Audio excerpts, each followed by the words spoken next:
ॐ अज्ञानतिमिरान्धस्य निरञ्जनशलाकया चक्षुरुन्मिलितं येन तस्मै श्रीगुरवे नमः। ॐ विष्णुपदाय कृष्णपृष्ठाय भूतले श्रीमते भक्तिवेदान्त स्वामिन्निति नामिने नमस्ते सारस्वते देवे गौरवाणी प्रचारिणे निर्विशेषा शून्यवादी अशतदेशतारिणे ओम नमो भगवते वासुदेवाय जन्मादियस्य यथोऽन्वयादितरतश्च चार्तेष्वभिज्ञस्वराट् तेने ब्रह्महृदयादिकवये मुह्यन्ति यत्सूरयः तेजो वारिमृदां यथा विनिमयो यत्र त्रिसर्गो मृषा धाम्ना स्वेन सदा निरस्तकुहकम् सत्यं परं धीमहि हरि ओम् सहना भवतु सहनौ भुनक्तु सह वीर्यं कर्वावहि तेजस्विनावधीतमस्तु मा विद्विषावहि ओम शांति शांति शांति। ओम जय श्री कृष्ण चैतन्य प्रभु नित्यानंद श्री अद्वैत गदाधर श्रीवासादि गौरभक्तवृंदा हरे कृष्णा कृष्ण कृष्ण हरे हरे हरे राम हरे Ram Ram Ram Hare Hare Hare Krishna. So today is the fourth session of the Vibhuti Varanam course, and today we will be discussing about the material world, the vertical and the horizontal structure of material world. Before that, we will touch upon few topics which we had actually uh, was to be covered yesterday, but somehow it could not get covered. Um, Before that, to again summarize the process of sarga, which is mentioned, because um, I actually checked the commentaries on the 3.6 chapter and Vikrama Sandarbha we have. So the Lord glances, his glance consists of the Kala Shakti, the Jiva, the Karma, and the Swabhav. And Rama Devi, Mahavishnu's consort name is Rama Devi. Lakshmi, but Lakshmi's name is Rama Devi. And she carries the glance, and that glance, its effulgence or its halo is Shambhu. And Shambhu gives the glance to his consort, that is who is shadow of Rama Devi, is Maya, Durga. And this contact of Shambhu and Durga is represented by symbolically by the Shivalinga which we have. And that is the Yoni and the Lingam which is there, which also denotes as Srila Bhaktisiddhanta Saraswati Thakur. In purport to this, he explains that it is how like the sexual union it takes place. In that way, it is there. But of course, there is no sexual physical union between Shiva and Durga. But symbolically, it is how it is represented. After that, the glance causes agitation in Prakriti. Okay, Pradhan is the most subtle form of nature is Pradhan. And when the creation is winded up, it actually she merges back into Lord only. So there is no Prakriti also. So Pradhan is there. Then its little mature, little subtle form, like gross form, is Prakriti. And so here all the three gunas they are in equilibrium. After that, When Sattva is prominent, we have Bindu Tattva. Rajas is prominent, we have Sutra Tattva. And then Tamas is prominent, then we have the Ahankar. Ahankar in the three, Sattva, Rajas, Tamas, it produces the 23 elements which we had discussed, the five Gyanendriyas, Karmendriyas, Pancha Mahabhuta, Tanmatras, Pancha Tanmatras, the Dig Devtas, Mana, Buddhi, Prana, all of that is produced. Now, all these elements which are there, they remain uh, in that state, all the 23 elements which are formed, they are not further able to continue the creation. They remain in this way for 1000 years. When the Lord sees, so the elements, the element personified, they offer prayers to the Lord. And then the Lord, through his Vibrat Shakti, so English translation is cohesive energy, he enters into each of them as Antaryami. This entrance is also called, actually it is, Bhagavatam, it is not mentioned, but some devotees, in the Subodhini, it has been written as Garbhodakshaya Vishnu as entering, which is, there is no problem because Karanodakshaya Vishnu, wherever he is entering as Antaryami, Garbhodakshaya Vishnu. So he enters in all into all the elements. And because yesterday I said that the Lord enters, and after that 1000 years it is remaining that way. But before his entering, they remain like this for 1000 celestial years. When the creation is not going ahead, the elements they pray, and then the Lord enters, and because of his agitation, they all mix, and the andas which are there, it comes out from the pores of Mahavishnu. They enter into this chamber of Prakriti, and they are enveloped by the all the different elements which are there. They form the coverings. After that, so and all of these elements they mix, and all andas they form a universal form. Now this universal form, the 3.6.4, the word is the Adi Purusham, which is mentioned, and Prabhupada translates this as universal form. But and it is not the universal form which we know about, but it is the totality of all the Brahmandas which is that Anda, which is vacant from inside. That is, and all of the Brahmandas which are there, that forms like a very huge kind of a universal form. Brahma Sandarbha commentary on this mentions that.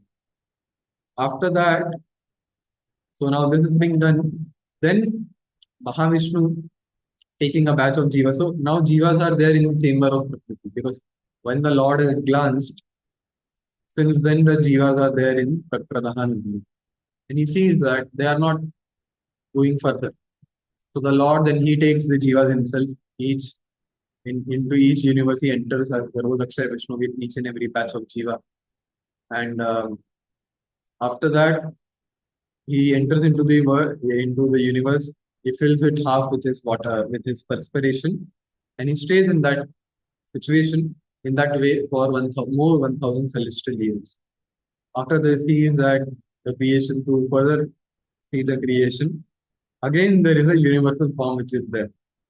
Now, this universal form, so what we have from 2.10 and also in 3.26, the description is given that the Lord desired to have this and this got created. The Lord desired to have so the sense organ, the gross sense organ, the subtle sense organ, and the sense data. They are manifested. After that, the lotus sprouts. And from there, the current what we are going to today, what we are going to discuss today, will begin.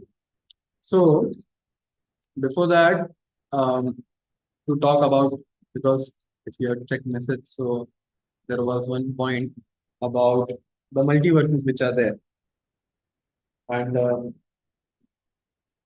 generally, if you, because actually it is clearly mentioned in Bhagavatam, it is the 1.5.330th verse onwards. We have this description. 320 onwards. I don't remember exactly. And therein we find some indications about the Lord, some description about the what is the situation in other universes which are there. Okay, that is being mentioned because mostly apart from Lagu Bhagavatam Gita, I mean, at least I have not read anywhere um, about some. descriptions of other universes which are being mentioned. Of course, in Vishnu Dharma or Quran it is given. But apart from that, we have no other description of what happens in other universes for their actions. So this is from Lagu Bhagavatam Gita, and it is from the fifth chapter only, um, that it is being mentioned that see, all the universes which we had already discussed, they all are present. Some are half under the water, some are fully above the water, some are completely submerged into the water. So they are like clustered, like how we have the grapes. Okay, so like that they are situated. So and this it is a very, when the initially when the andas when they come from hair pores, they are golden in color. They are like golden eggs. Okay, and that is also sometimes mentioned as Hiranyagarbha because all of them they are golden in nature, and when they in the totality, the samashti of them, they also look like a very beautiful form which is there. Now it has been mentioned that so as we will discuss today, that our universe, it is the smallest universe of all which is there, and it is 500 million yojanas in diameter. Diameter from one end of circle to another end. Okay, half of it is radius. For those who are not from mathematical background, for those who don't remember, I'm saying. And so half of that is radius, whole is diameter. And the perimeter that is known as the circumference of the circle. So the circumference, the diameter, all of them can be calculated on the basis of the radius, which is, or on the basis of diameter. Diameter is 2 times of radius. So 2 pi r or pi d, that is the circumference. So our universe is 500 million yojanas. How much is the yojana? It is precisely 12.8 kilometers, but you can assume it to be, for our calculation, for our ease of calculation, we will say 13 kilometers.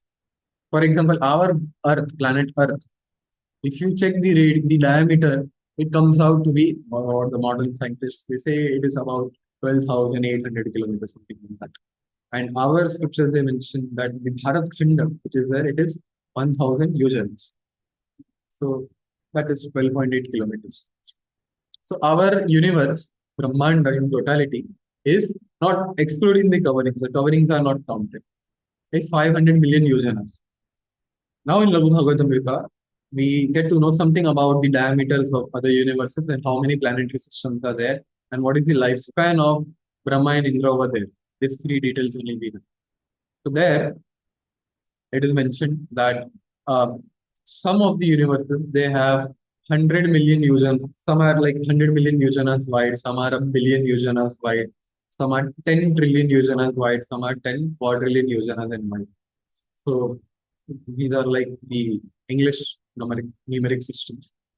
So that also I'm just explaining. So Shata means 100, Sahasra means 1,000, Ayuta means 1,000, 10,000, Lakshana means 1 lakh or 100,000, and 1 million is 10 lakhs, 10 millions is 1 crore, and 100 crores is 1 billion, which is there. Okay? So 1,000 crore means 10 billion, and 1 lakh crore is um, is equal to 1 trillion, and 1,000 trillions are 1 quadrillion. Like that, the calculation is there. So million, billion, trillion, quadrillion. 1,000 of each precedent is equal to 1 is equivalent to 1 of the trillion or billion and so on and so on. That is it. So some are a billion yojanas wide, some are 10 trillion yojanas wide, some are 10 quadrillion yojanas are wide. We have 14 planetary systems, which we will be discussing in great length today and tomorrow. Some have got other universes, they have got 20 planetary systems, some are 50, some are 100, in some there are 1,000 planetary systems, in some there are 10,000, in some there are 100,000 planetary systems which are there. Okay. Now, some Brahmas, they have various forms. Our Brahma has also 3 forms: Hiranyagarbha, Vairaja, Chaturmukha Brahma, which we commonly talk about.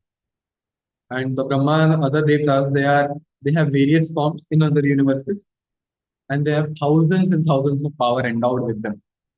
some Indras and demigods, some Indras. Okay.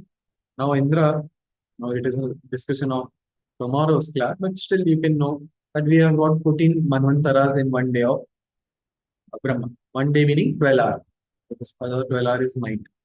And in each and every Manvantara, there is a change of the government in Swargaloki, meaning there are 14 Indras. In each and every Manvantara, we have one Indra. So you can just calculate from this that how many Indras must be there in the total lifespan of Brahma. So 14 into 30 into 12 into 100. Okay, we can do the calculation. 14 into 30 into 12 into 100. So that is 5 lakh 4,000. 14 because we have 14 Manvantaras in one day. We have like this 30 days in 1 month. Like this, we have 12 months in 1 year, and Lord Brahma stays for 100 years. So 5 lakh 4,000 Indras or other demigods, Chandra, Vayu, or 504,000 Indras we have in one lifespan of Lord Brahma. But some Indras and Devtas, they have lifespans of hundreds of lives of our Brahma. Some Brahmas, they have lifespans of 100 trillion Mahakalpas. How many Mahakalpas our Brahma lives? Our Brahma lives for 30 into 12 into 1000. That comes out to be 36,000. 36,000 Mahakalpas our Brahma lives. But some of them, they have 100 trillion Mahakalpas. Okay. So, like the simple way of understanding this is you scale up everything. Okay. Like we have our one Brahma's base 4 point, like entirety, 1 day plus 1 night is 8.64 billion years. So that you can scale that where it is maybe perhaps 8.64 trillion years, like that it is. Okay. So that is how the descriptions are given. Then there it is there. That's why it is mentioned that there are and our Brahma is the it has Chaturmukha because it is of 500 million year diameters, and it is the smallest of all the other like universes which are there. Our universe is the smallest. And according to the size of the universe, the facilities are given. So, like from our perspective, of course, our Brahma is only his unimaginable power, strength, knowledge, whatever parameter which we take, is just amazing, almost achintya for us to conceive of his power and his energy. We forget about the other Brahmas and what to talk about.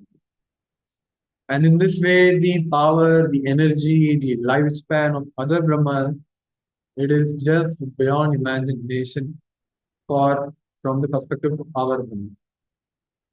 And thereby we have that story that how once Brahma came to Krishna to meet Krishna, and Krishna said that which Brahma? And then Brahma was shocked. He said that there are the form also.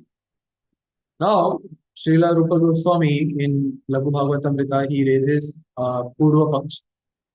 He says that, however, in Vishnu Dharmottara Puran, it is said that all of the universes they have same form in terms of shape and living entity.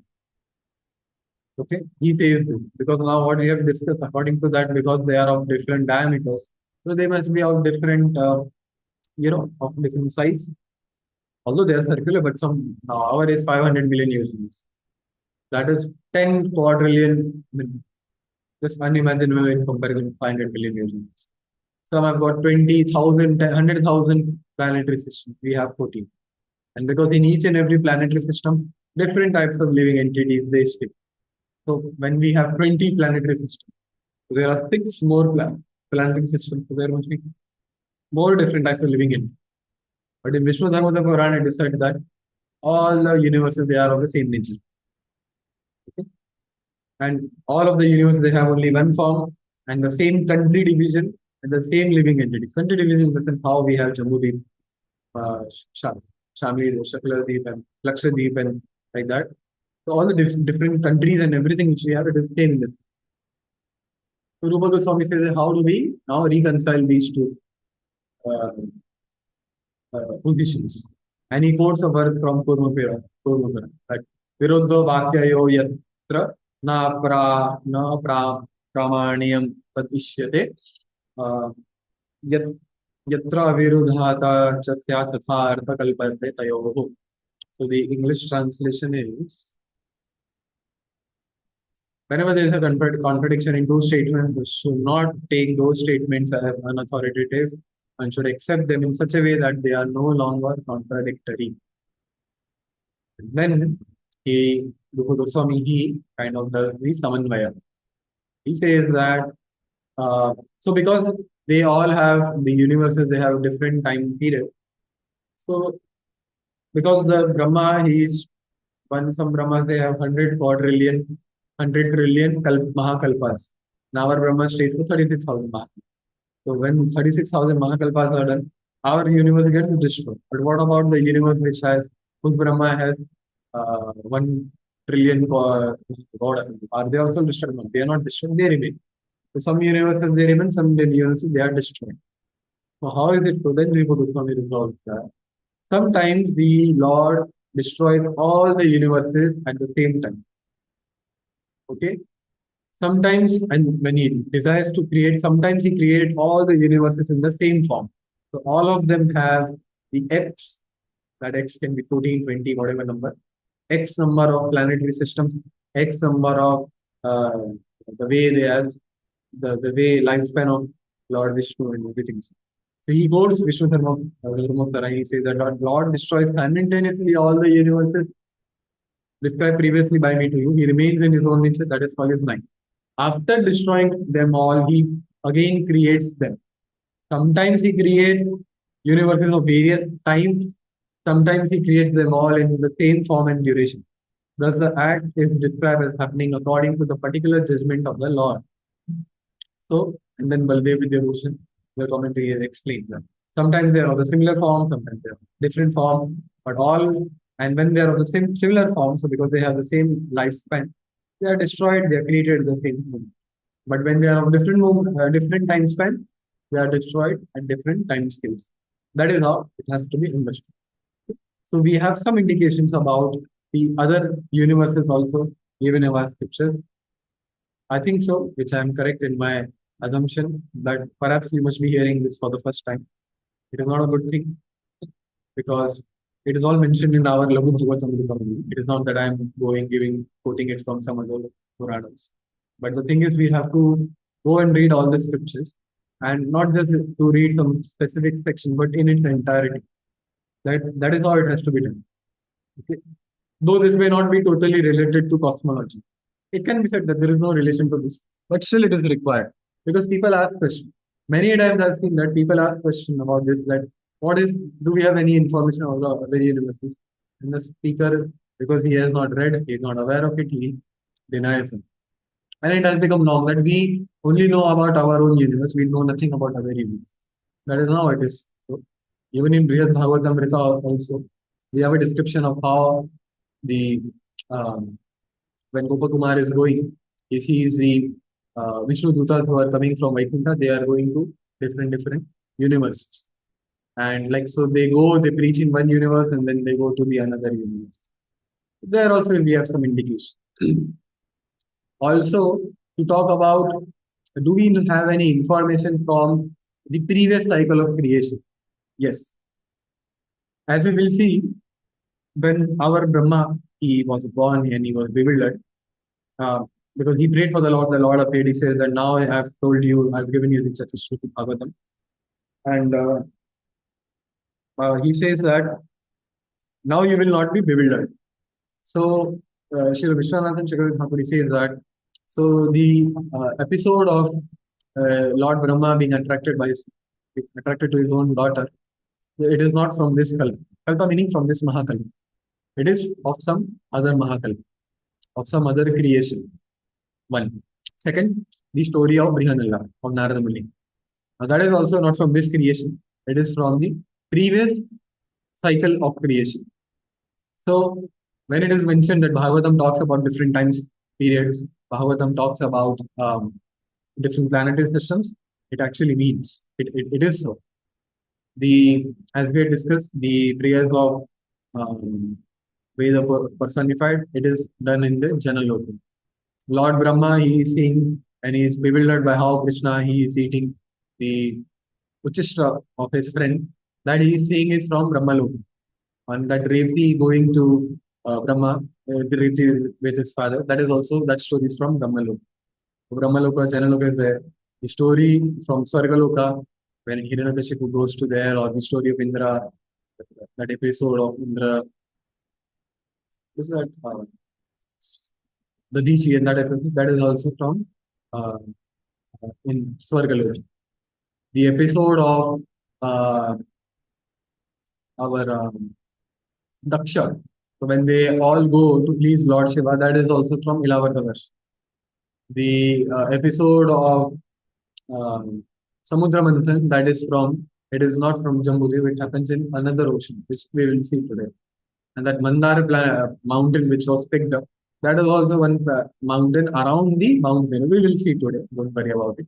I've also given the notes for today's class. It is in the serial order, we will follow it in that order only. So these things are to be understood. Okay, so now we will talk about the five, like when we were discussing about the different avaranas, we had discussed the seventh avarana, the northeastern direction is of Sadashiva, Ishana. And that Sadashiva is Vishnu Tattva. Its planet is half in the material world, we can see in the Golaka chart also, and half in the spiritual. The half which is here, it is Mahakal time, there is time. On the other half, you know, there is no time which is present. And in Brihad Bhagavatamrita, we see Gopakumar going to Shivalok. The glance of Mahavishnu, that is also a Shambhu, that is Shambhu. And Baldevi Devotion, he clearly mentions, I will give the reference, that this Shambhu is different from this Sadashiva of that time. He is a prototype. Now, in Brahma Samhita, again we have 5.17 to 5.18, that from right leg of Vishnu arose the Brahma, and from left leg arose Shiva, or maybe from right Shiva, I don't remember. Now that Shambhu, and that Brahma is the prototype Brahma in Shiva.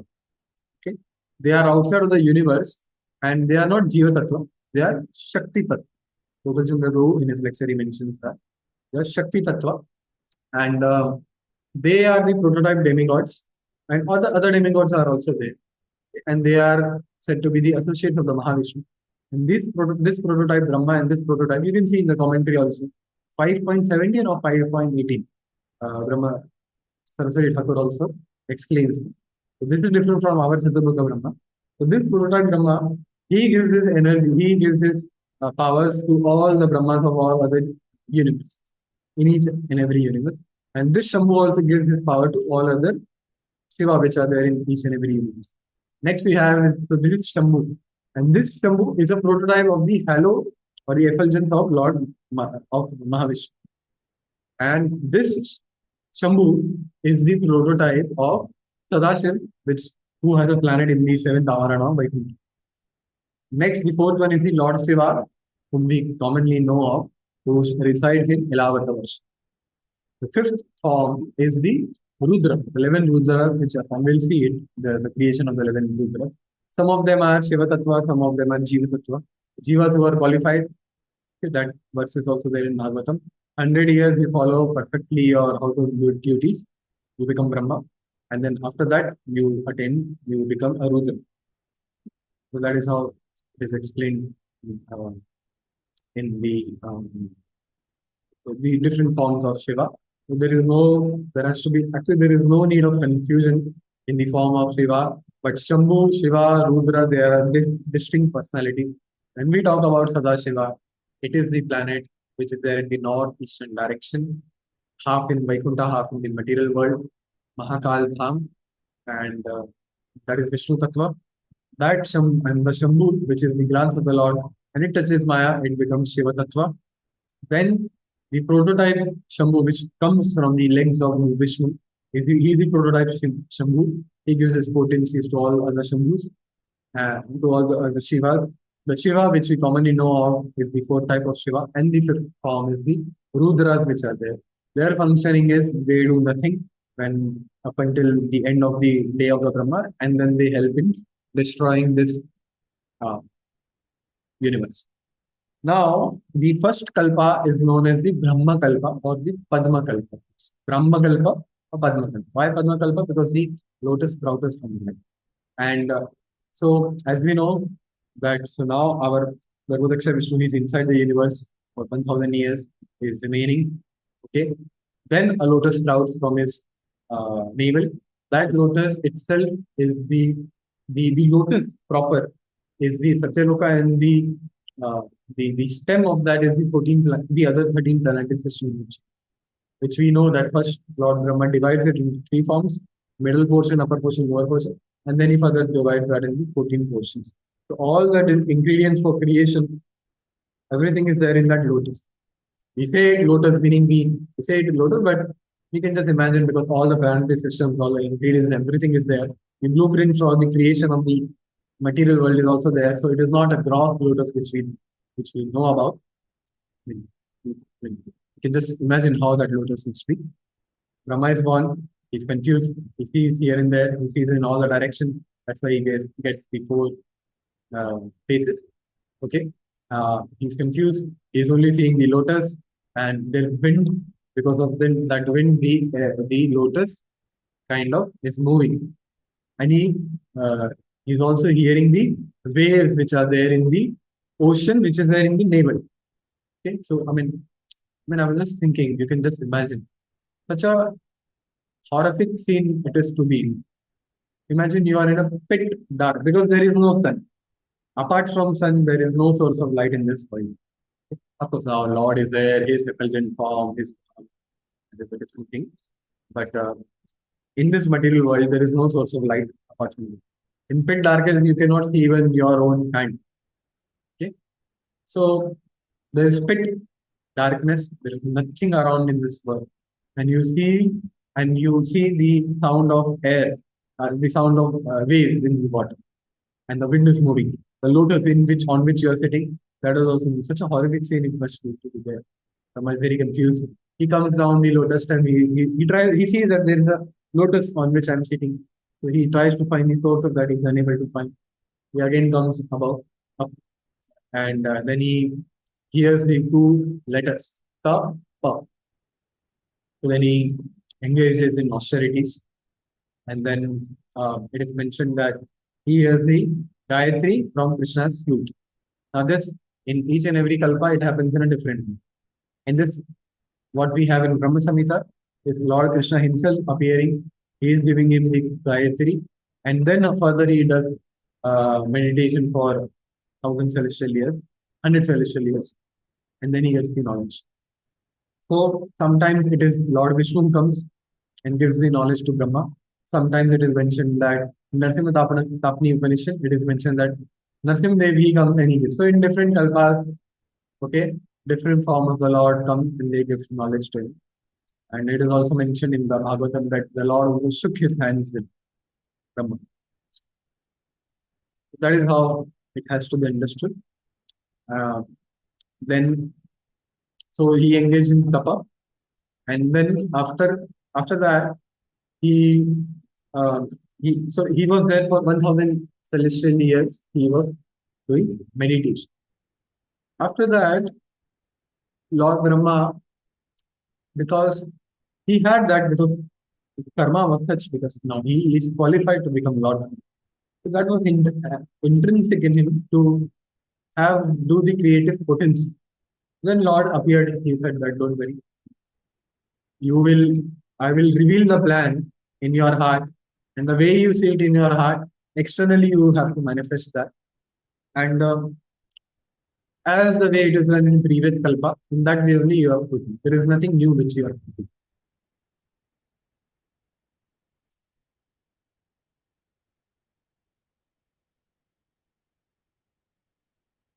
So then Lord Brahma says that he requests that please, I may not be overcome by ego by this, because now Prabhupada mentions that this creation, you can just imagine how, okay, Vishnu, Mahavishnu, he gave a plan to Brahma. But still, I mean, just to consider how you have the elements. What was given to him? The elements which were given. Now we have some information that the elements, as we had discussed, the Panchikaran, half of that particular element and one-eighth of the other four elements. But how then we create the universe? It is only to be something to be imagined about. That he must have done. Prabhupada mentioned that only Lord Brahma he could do this task of creating. It's not possible for us to even understand. Even if Lord Brahma he himself comes and explains us to in our own language, we cannot just conceive it. That's, that's how it is. Entire everything. I mean, just you can just close your eyes and you can just think about that how he would have created it. The 14 planetary systems, mud, sun, the planets, the bodies of the living entities, the 84 lakh species, the all the organs, the physiological system, the anatomy, the particular mindset which each and every species should have, how he would have created that. The so now this is with respect to particular living entities. Then the plants, the ocean, the water, and the waves in the water, the property of the water, reflection, refraction, so many things, so many phenomena which we see. The atmospheric climate only. Okay, because if you study the prediction of the weather forecasting, it is very difficult even now. The forecasting is done in a supercomputer. Okay, still it fails a lot of it. There is a butterfly effect which is known. It says that when a butterfly fly in America, that can cause a hurricane in India. I mean, the thing is that it is not literally it is so. But the thing is, there are ripple effects in weather. One thing happens somewhere in some place, because of that, there is some other reaction, and in that way, we result in a hurricane of wind. Just that thing. I mean, I remember when I had geography in our class, in our school. So we had that section on atmosphere. Because I used to think, okay, atmosphere. So then there are ionosphere, then I don't remember the layers, ionosphere, troposphere, many layers which are there. And layers are there. But there is so much of science which is there only in our climate. The cold air is there, the hot air is there, radiation is there. So many things. It is such a difficult science. Even the modern, with so many technologies, so called with so much of advancement, we are not able to accurately predict the weather, which is there. Anything can happen anywhere. And how this is and how the waves which are created by the motion by the um, by the movement of the moon, okay, also from that, now you see how it happens. Okay, we can create. Now we have so many. There is the time of AI, and we have generative artificial intelligence creating creation of large language LLMs. Technically, the chat GPT and all this models they are known as LLMs. And basically, how it works in very simple terms, if you train it on huge ton and ton of data, entire internet, everything you train it, and it has got billions and billions of parameters. That is how it functions. So its architecture is also very complex. Its training is also very complex. And the inference is the meaning when we use it, that is known as inference. And there are so many, constantly there are updates which are there. It also hangs sometimes there is randomness which is there. But you see in the creation, there is, if you put the seed of a banyan tree will only grow. From that banyan tree, again you take the seed, again you put the banyan tree will. And like this, it is happening for since the beginning of this day. Every time, same thing, same result. If you mess up with the soil, if you mess up with the environment, then that's a different. That is your fault. That is not Lord Brahma's fault. But the same thing which we have, which is there.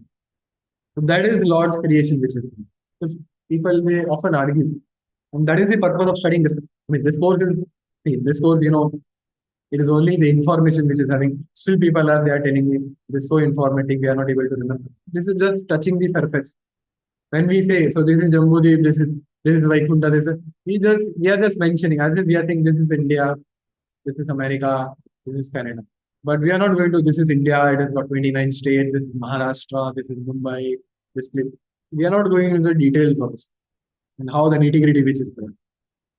But it has to be contemplated, and we have extensive description in our scriptures. How these things function. What was created in that same way we have. But, I mean, like two things. I mean, when I was young, I was a child. So two things used to amaze me a lot. One, the creation of a child in womb, and the second is the generation of the vegetables. How beautifully the flowers, the color which we, because in some flowers we see, so they are reddish. So there is a white portion and then they have a red color. In some, there are three colors which are there. In some, there is a light dark, and at the end there is dark. So I mean, it is, and again you plant the same. You put the seeds, you get the same plant. There's no difference in that. And there is a field of Ayurveda which is known as Vriksha Ayurveda. If you do some changes in that, you can produce the flowers according to the color which you want.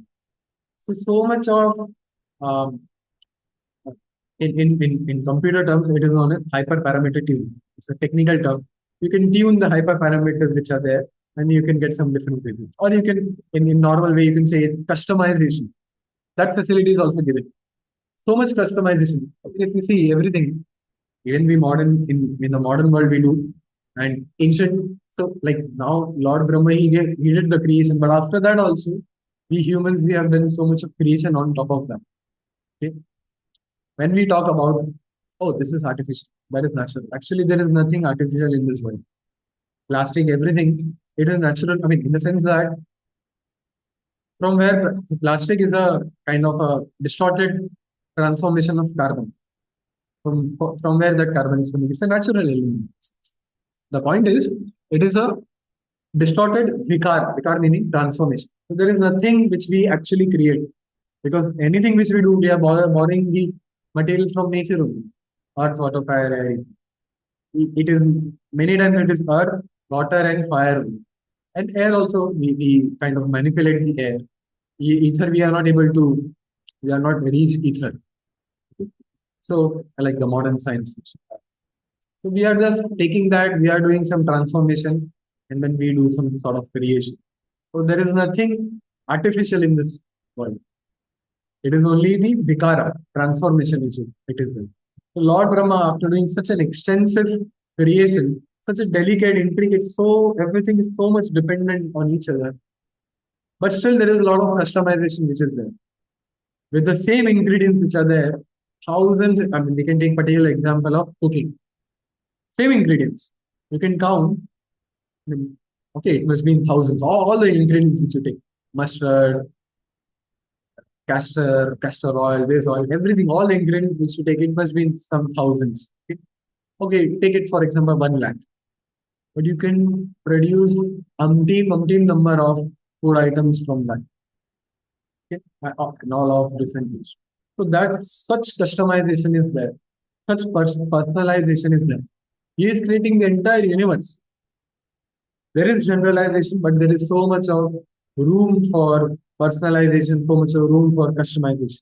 Okay, these terms, because in modern context, we use these terms so we can similarly use it. So that is how wonderful creation of the Lord is there. The creation of the child, entire, child from if you study the embryology which is there. So it is a mixture of the sperm and the ova on the first night, and there's mixture on the third night, the embryo is created. Everything, all the organ, everything is created within 9 months. And what has to be done? Nothing has to be done. The mother just has to, follow the minimum things which are there, follow a proper diet, okay, not uh, the basic things which are there, and everything happens on its own. Even the growing of the seeds, or growing of the food, proper watering, proper air, exposure to sun, and it happens on its own. And then countless studies which are done. Water cycle, the nitrogen cycle, so many things in school we must have studied. The water cycle itself also. If you see clouds, you can actually walk through the clouds. There are many examples of people going through the clouds. but still it has so much of rain. And as soon as two clouds collide, then there is rain. And then again, the sun, it evaporates the water from ocean, and then these clouds are formed, and then the clouds collide, and then there is perspiration, precipitation, evaporation, condensation, like that. We have the water cycle, and it is going on and on.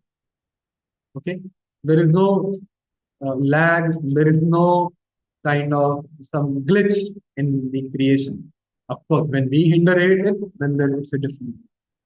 So that is how the wonderful creation of the Lord is. That is how it is to be created.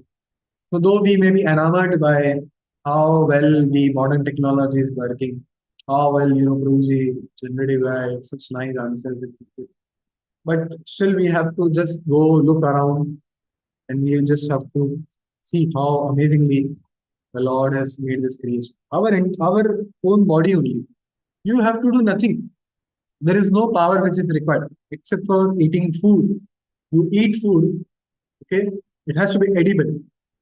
Even if it is raw, but it has to be edible, and your body will function on its. All this modern technology which has it has so much of power supplies required. Then some of the equipments they require AC current, AC meaning in alternate current. Some require direct current. Then we have a transformer. Then they lower the voltage. Then there is heat some which is produced. Then they have the ventilators. Then the heat is uh, thrown out, and then that also has some reaction. Then the power failure is there. The entire system collapses. So many backend things are also which are there. If you go and see in a data center, then you will understand how it works. All the modern technology which is there, how much pollution which it is causing. But our body, nothing. It does nothing. You may say, but it also produces stool, urine, mucus. But that also, if as in the previous times, people used to answer the nature's calling nature by going in field, and that also get used to get absorbed, and there was no harm. Our waste, it is waste, but there is no, it causes no harm to environment. It is the same tattva. The sun absorbs everything. There is no problem with it. It's such a nice, sustainable. People talk about sustainability. People talk about so many different sciences, so many different things which they talk about. Nothing doing. No need of having any norms and all of that. We have everything in our scriptures. Okay? Of course, to explain people, because now people, there's so much condition that they have some certain terminology. It is our duty to go study from our scriptures and explain them in their own terms, in the language which they understand, the terminology which they use. But we have everything in in our scriptures. The way the Lord has made this world, it is perfect. He has made this world. Who can know better than Him? He has given us the scriptures, which are like the manual. If the world is like a product, the scriptures are like a manual, which has everything, all the situations. Like in an aircraft, then the manual is there. So then there are some cases. In case of emergency, in case of this device fails for the pilot, it is meant that then you have to use this device. In case of emergency, you have to use this device. Now, in a normal situation, it is foolish if the pilot will say, if he reads the document, if he reads the manual, he will say, oh, why is this situation mentioned? Similarly, in our Shastra, different in like they have apatkalin dharma and the normal dharma. Dharma for different types of people. So we are Vaishnava, we are devotees. If you go and laugh, oh, this which is mentioned in scriptures to go and offer meat to Kali Ma, oh, it is nonsense.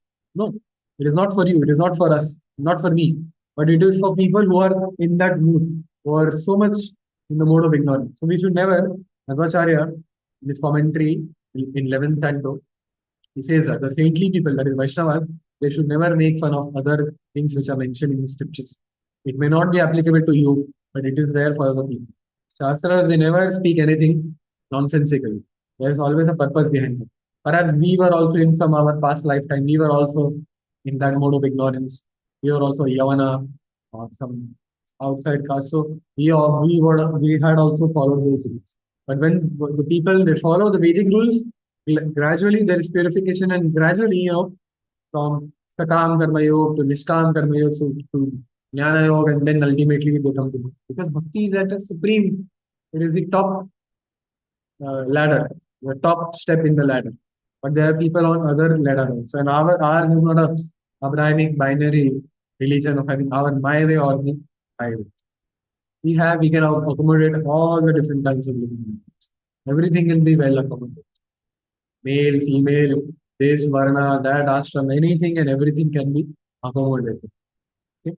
We just have to go through the shastra and everything is there.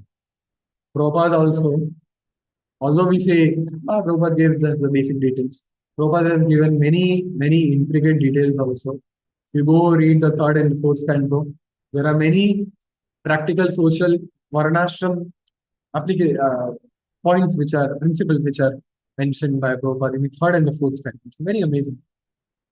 That's why everything is there in our Shastra. So this is the wonderful creation of the Lord.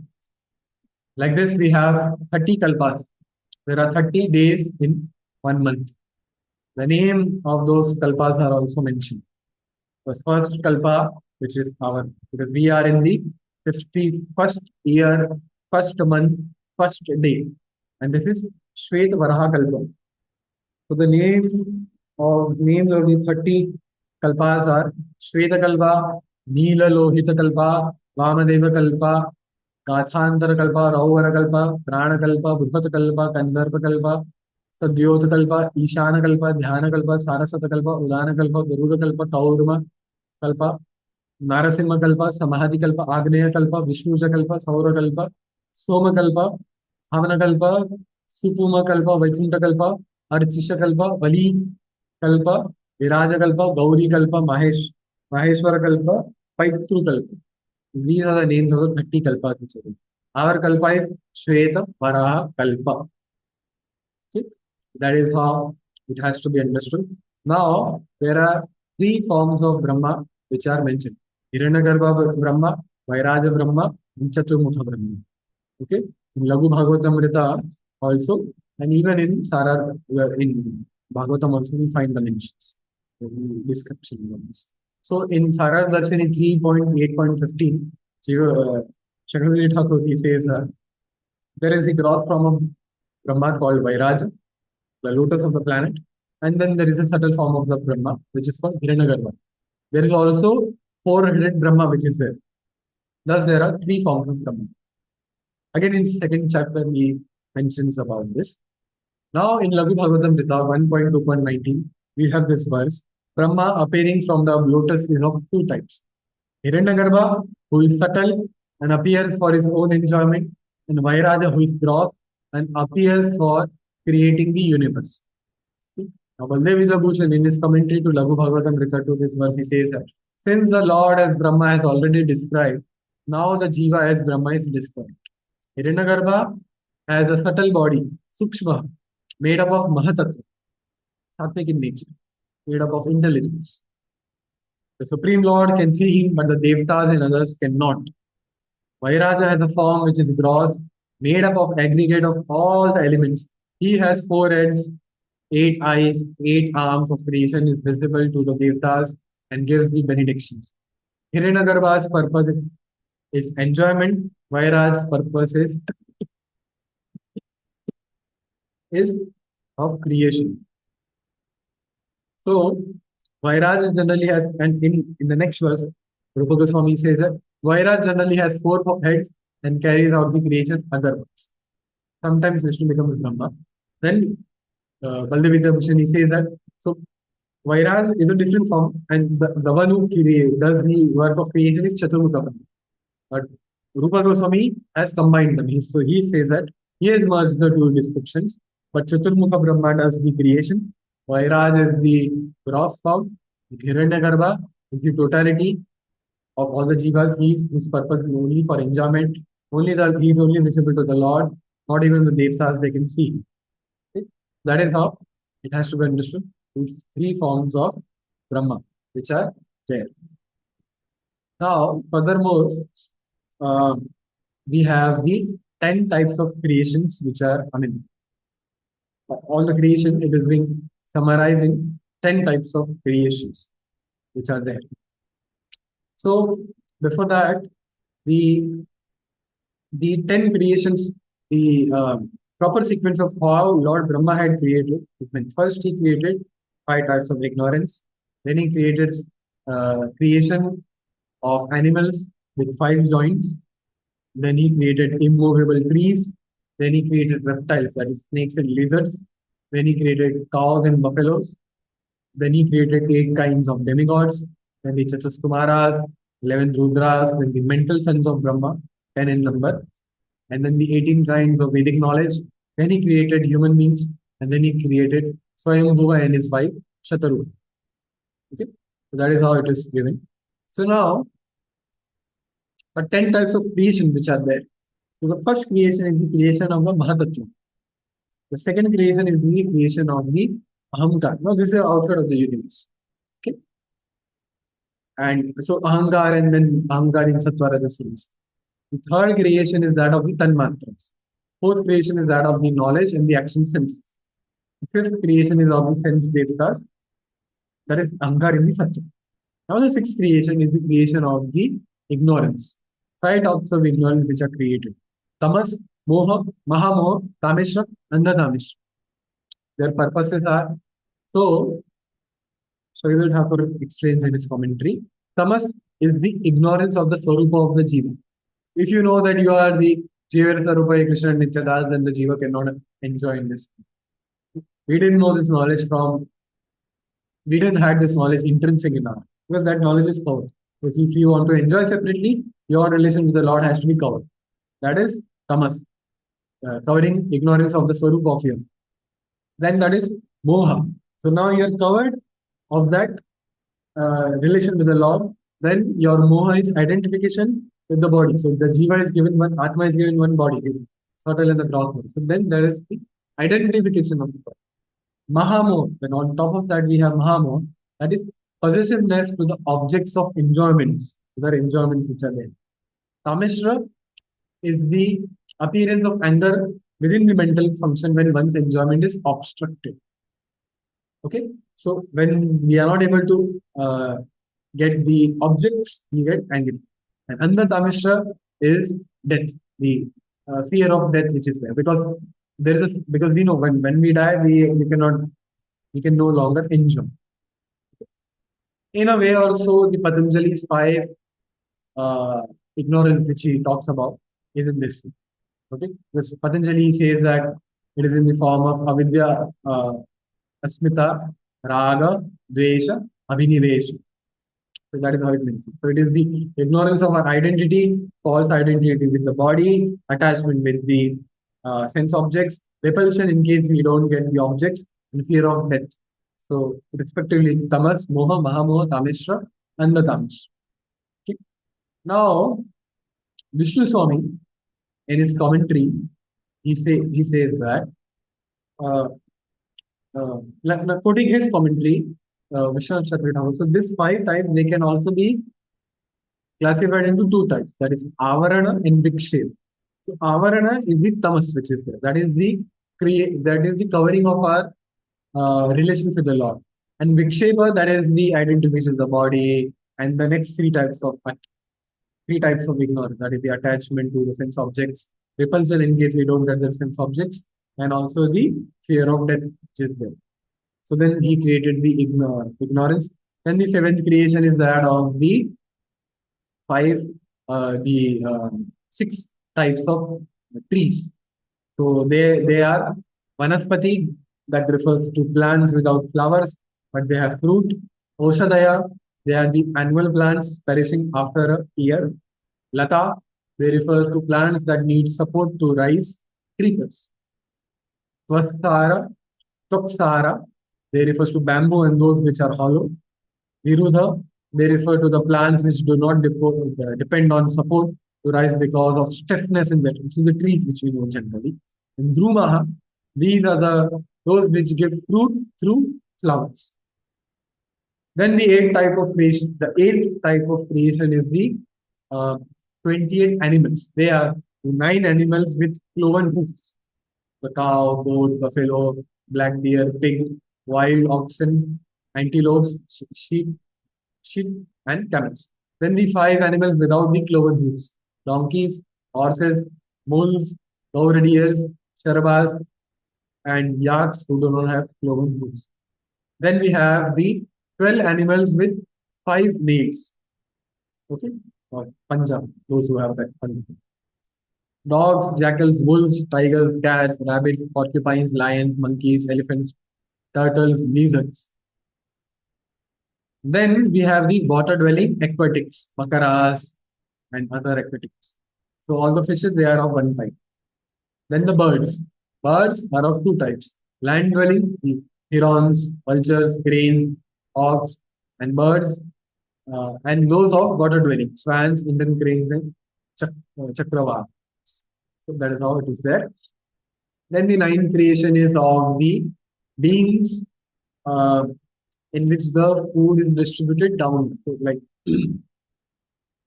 that is the human beings which it refers to. And then the tenth type of creation is of the demigods. Now this creation of the demigods, it has got eight divisions.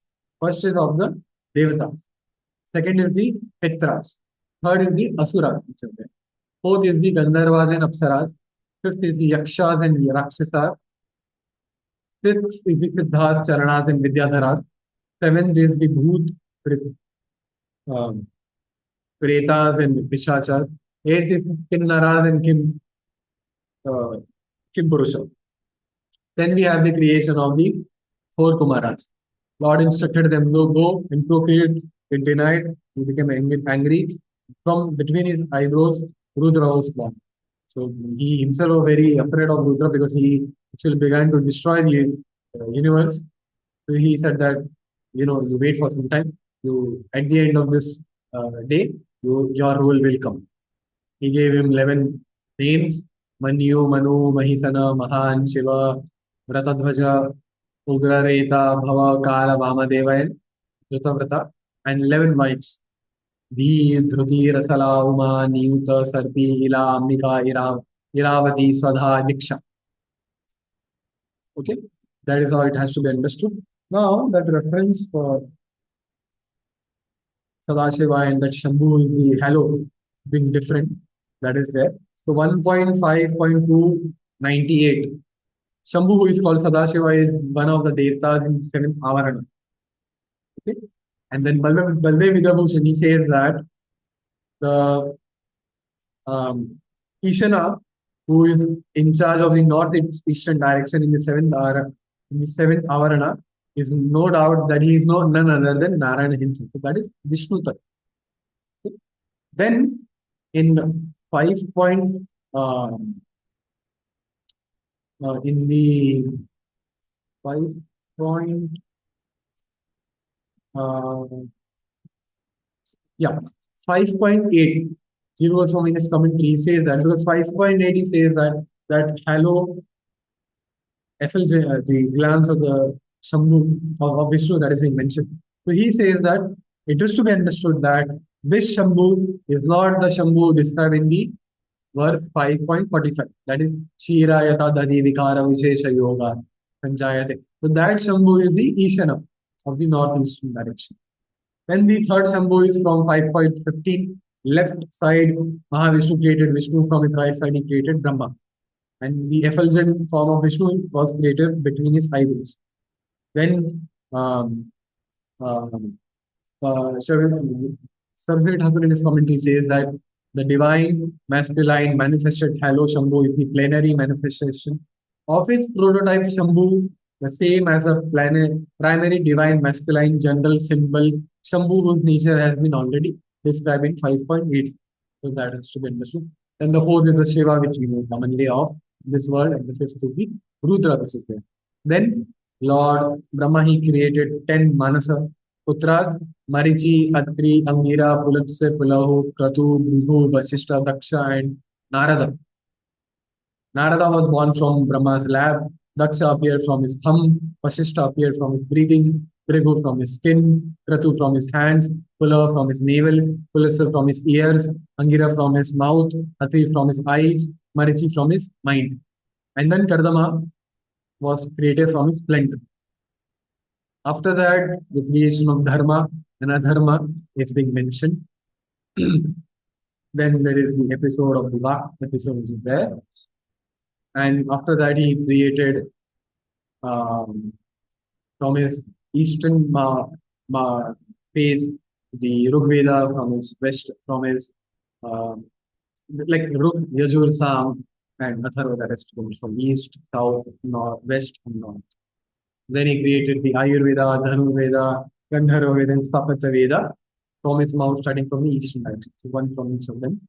Then all the chandas, they were created, Anushtup, Trishtup, Pushnik, and all the different types of this our mantras. So this is the entire creation Visarga, which is there being mentioned. Now, finally, you can open your notes, which is there for today, and you can refer to that because we will be simultaneously discussing. Now this, so we are done. If we see the 10 topics of the Bhagavatam, Sarga, Visarga, Sanam, Poshanam, Mujiya, Manvantarani, Ishangoda, Nirodha Mukti Ashraya, Nirodha Mukti Ashraya. So Sarga and Visarga is done. Now we will be discussing about Hanam. All this cosmology, all the 14 planetary system, all of this is the Hanam system. So first we'll talk about the horizontal description of the Jambhu Mandala, and then we'll talk about the vertical description of the universe. Why so? Because that is how it is mentioned in Bhagavatam. We will follow Bhagavatam. So now these notes which I have given to you, everything from here is taken from the Bhagavad cosmology book of His Grace Pavanishwar Prabhu. All the images and everything is taken from his book, and also from the Bhugola, what is that? Bhugola Varnam of Sri Vadiraj Tirth. He was a Acharya in Madhva Sampradaya. He has written one book on the universe. On the first day, also I described, he had actually went to all the places, okay, and so he had a personal experience of all the places. And after that, he is a very divine, exalted personality. It is said that he is next in line to Brahma, Vayu, and then he's the latter of him. Okay? In Madhva Sampradaya, they have this 200 jivas who subsequently after so 200, then 199, then 198. After that, at the end, they take up the post of Lord Brahma. So the Vayu, who is the current Vayu Devta, he will become the Brahma in the next kalpa.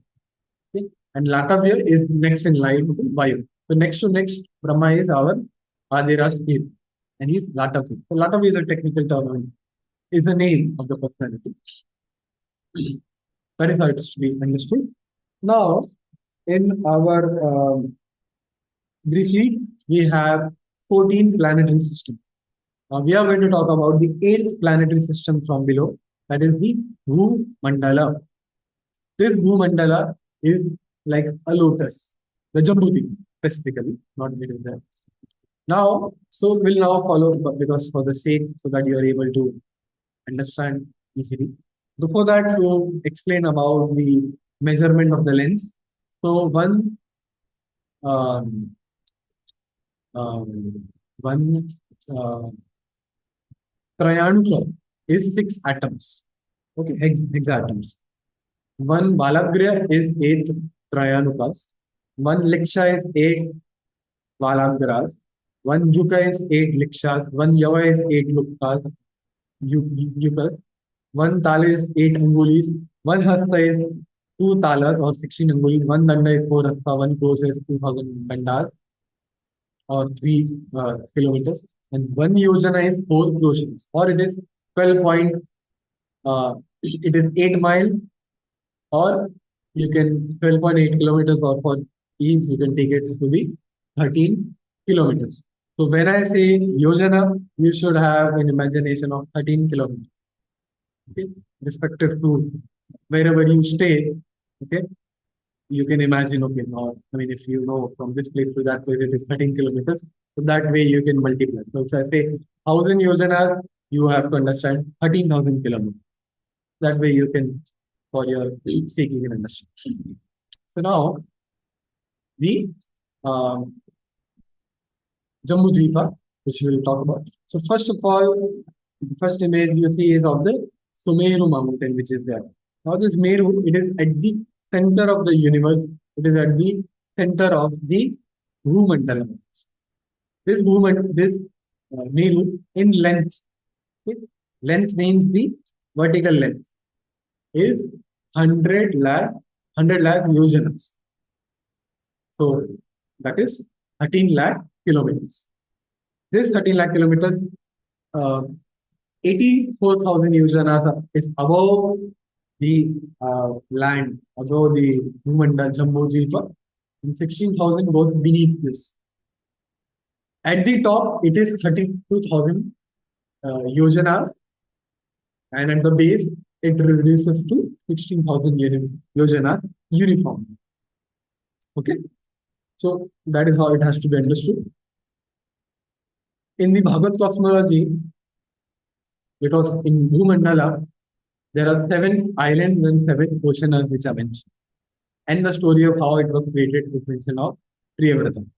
Okay, but we are not going to into the details of Priyavrata, his dynasty, how he came, the story of Uttanpad, and like all of that, because that is a subject matter of a different course.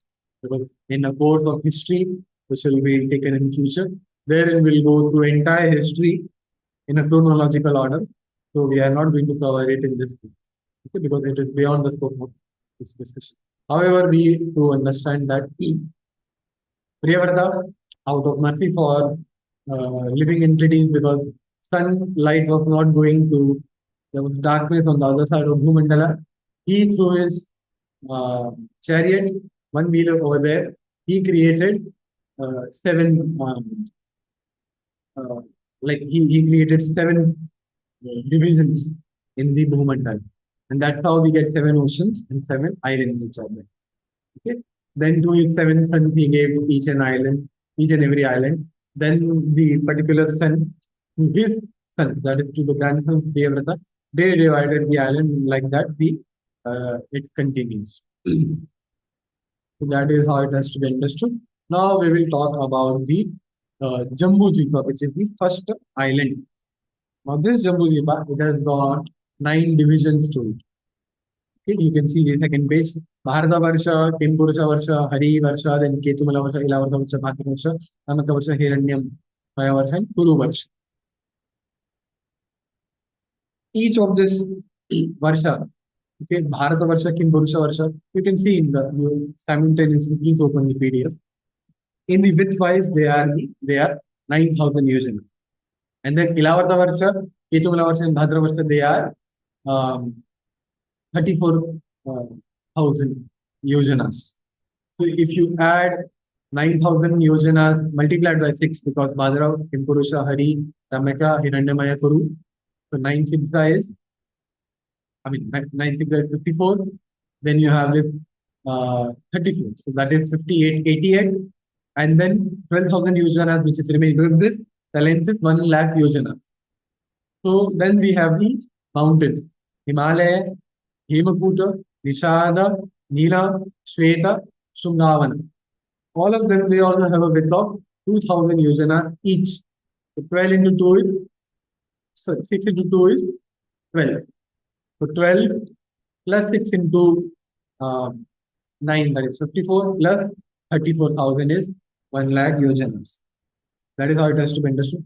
This Himalaya is not the Himalaya which we know. This Bharatvarsh is not the Bharatvarsh which we know. This Bharatvarsh has got further 9 divisions. It will come later on.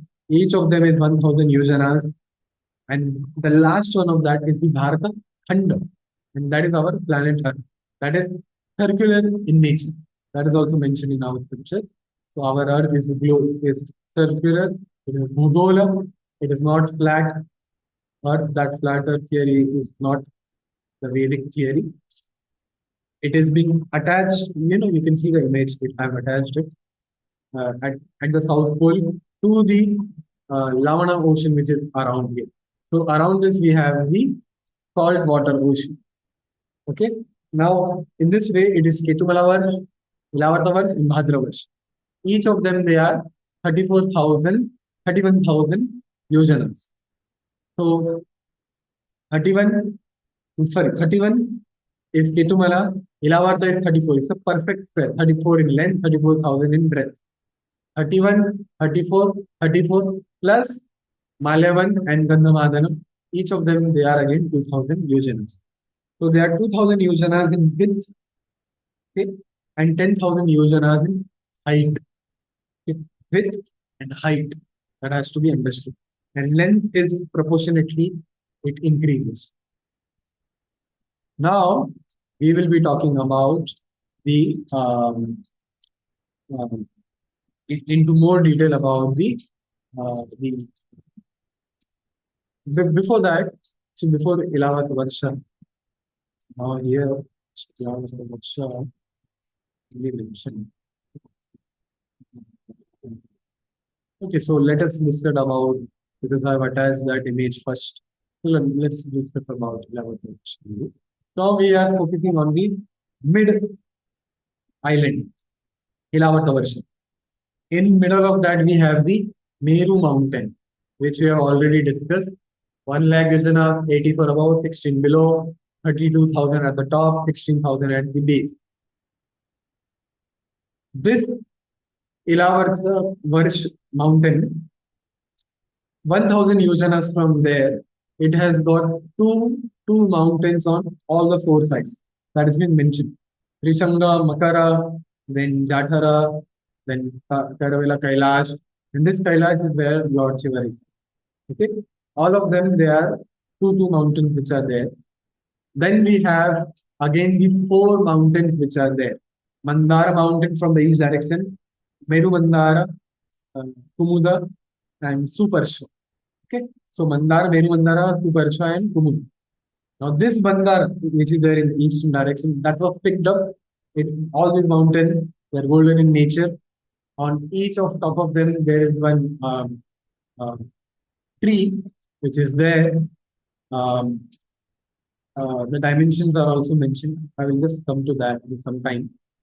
And outside of that, we have the Kesharachal, the 20 mountains which are there.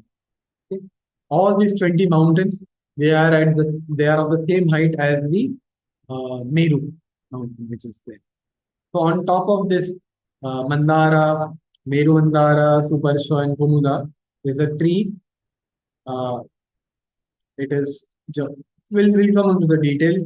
The tree, the fruits are also huge. They are like mountain. That big the fruits are, so when they fall down, okay, fall down on the ground, they form a river. And that is how we have a river in each of the four mountains. Then on the top of Meru, we'll again come to this, don't worry. On top of Meru, we have the 9 residences. At the mid, we have the Manovati, the residence of Lord Brahma. Then we have from eastern direction of Indra, Agni, Yama, Niruti, Vaman, Vayu, Surya. These are the Dikpalas. Amravati, Tejavati, Samyavati, Krishnavati, Shraddhavati, Gandhavati, and Malayodhara. So like that, this is 9 abodes are there on top of Meru.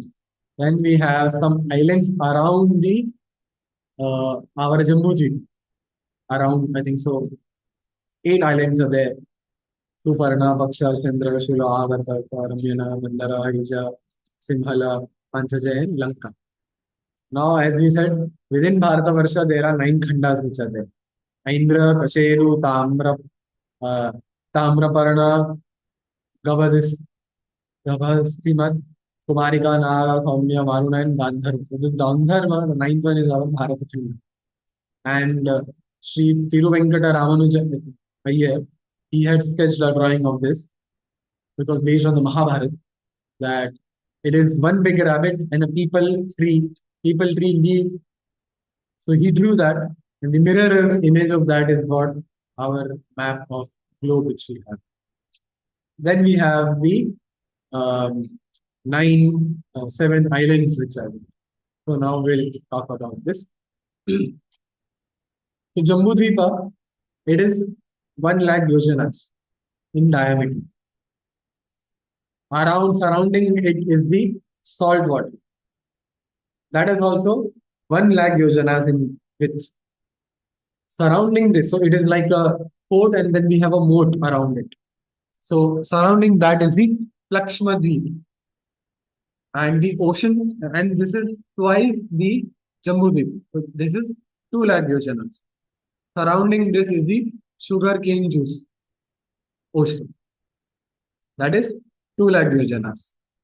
Same like Lakshmadweep. When we have the Shamli Dweep, again double of this, 4 lakh yojanas, and the uh, ocean surrounding that is the liquor ocean, wine which we have, 4 lakh yojanas. Surrounding this we have the Kushadweep, double of this, 8 lakh yojanas. Surrounding this is the um, clarified butter, ghee, that is again 8 lakh yojanas.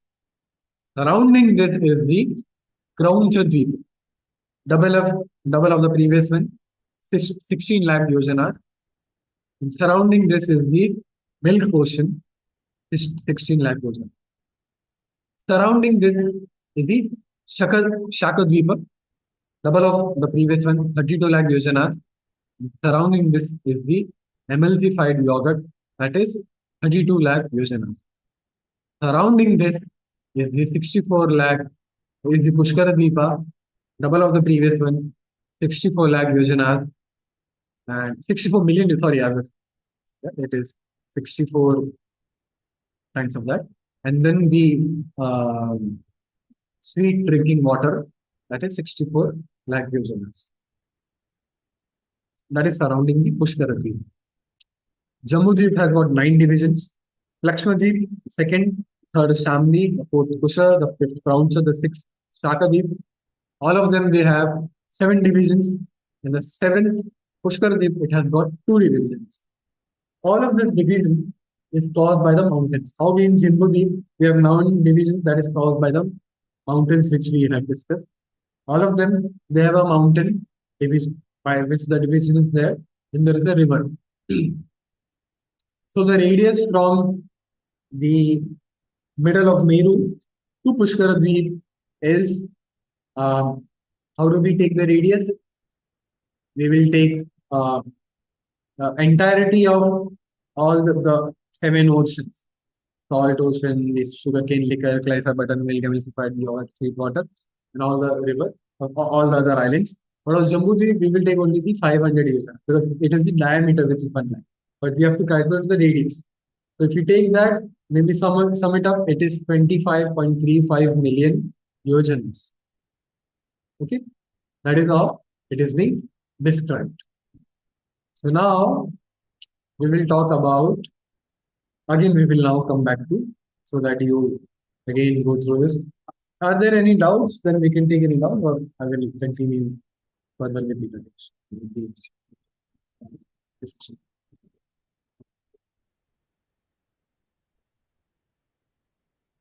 So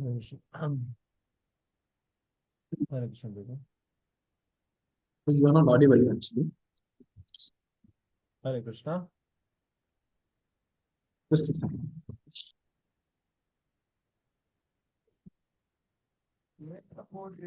Hare Krishna. Yeah, Hare Krishna. Prabhuji, am I audible now? Very good. Hare Krishna. Prabhuji, am I audible now? Yes. Yeah, Prabhuji, my question is like, you were mentioning that, it's written by Rup Goswami in Laghu Bhagavatamrita. He got it from Vishnu Dharmottara Puran. It says that sometimes it says that all the universes are of same form. And also we hear that all the universes are not same form. So the conclusion is sometimes they are created by the Lord that all are of same dimension and form, and sometimes they are not of same form and dimension. Yes. And consequently, the Brahma's age differs. Sometimes it is like in our case, 13 to 12 into 100 Mahakalpas, and other times it can be billions of Mahakalpas. So, like we hear, Proji, that Mahavishnu exhales, that is the life duration of the universe, and inhales, that is the life duration of the all the universes go inside. So from that point of view, it appears that all universe have the same time of stay and all have the same duration, all should have the same duration for Brahma. So this is what I wanted to ask you about. When all the universes they are of the same form, so when he exhales, all the universe come out. When he inhales, all the universe come back. But when they are of the different forms, then when he exhales, when he inhales again, not all the universes come, but those whose lifespan are over, they come. Other universes they stay. That statement which is there that it is equal to the breath, it is with respect to our current, our Brahma, our which is with respect to our universe. That is how it is. Okay.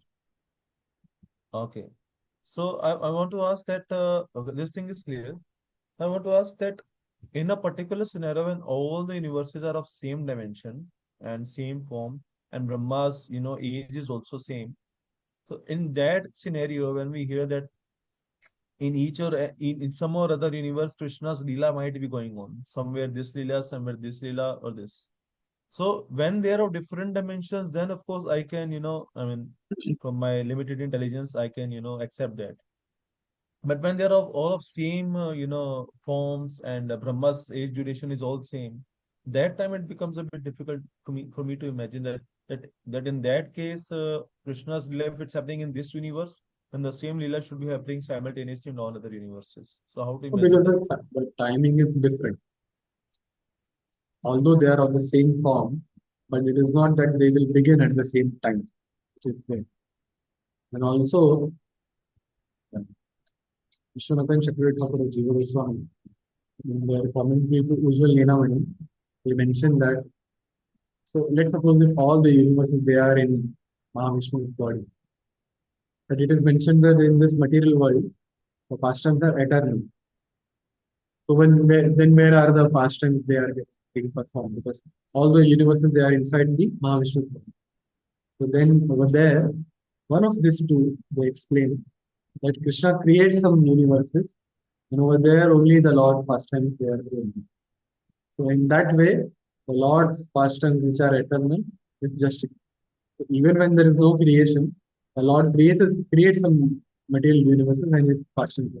This is mentioned by Vishnu Chakravarti Thakur Jiva Goswami in their commentary to one of the verses at the end section. And the Means to implication say is that that because Prabhupada says that every Leela is eternal. So when Damodar Leela gets over here, somewhere else, the Damodar Leela is beginning. So it is not just that uh, here Damodar Leela is over, so now over there, so here Krishna Leela ended, in another universe it begins. But practically everywhere the Damodar Leela is going on. Practically some places, in the sense that some places it is getting ended at every moment, some places it is getting started over again. So it begins at in different some times. in some cases it is in the middle stage. The Leela is in the middle stage. Because if you have 20 planetary systems, so their calculation of Manvantara that will also be different. Like we know that Krishna comes in the 7th Manvantara 28th Yuga cycle. And now those who have thousands of planetary systems, who have a huge lifespan, definitely there must be a different time scale which they will. Krishna will come at a different time. Yeah, in that case, it is very easy to understand that, different. My question was when, when all having same time span. So that case, when you're saying even when Krishna inhales and all the universes are inside him, so that time you're saying that Krishna, when he's inhaling, that time also he creates some of the universes No, in no, which only Krishna Leela is going on. when, uh, when there is no creation at all, everything is within Mahavishnu's body. Because after every creation life cycle, there is no time, so we don't know how much time, but there is a huge gap which is there. So then at that time also the Leelas they go on. And how they go on is explained that Krishna creates some universes over there, the first and the So that huge time when you're saying after every life cycle, that means when, Mahavishnu is inhaled, he is stopped for a moment before exhaling, and in that moment when he has stopped, that the time you are talking about, because generally we see that in our case we are always every time either inhaling or exhaling. I mean, we don't stop between any. inhaling and exhaling. In the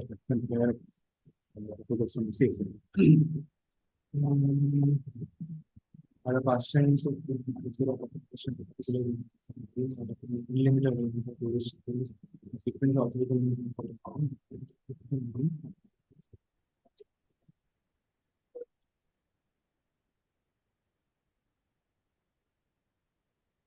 Ah, so yes, so this is from by Vishwanathan Chakravarti Thakur in his commentary to 15.187. So Vishnu Leelamani has 15 chapters.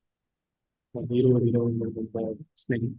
So 15.187, Chakravarti Thakur explains that at the end of final devastation, when the material universes are all destroyed, the proprietor pastimes continue in the universes made by Yogi. This is the reference. And so your question was, so when Mahavishnu is exiled, so there is no creation, nothing is there. Okay, Pradhan is in its most subtle state, and there is no creation. At that time, Yogamaya creates some universes and there is pastime happening. When your creation is happening, when creation is going on, then in some of the other universe, the pastimes they begin. At different times till they begin. That is how it has to be understood. So though it is of the same, though it is of the same time period, but in our it is beginning from the 7 month Tara 20th life cycle, but somewhere it is began at some different time. That it is. Yeah, this thing I understood.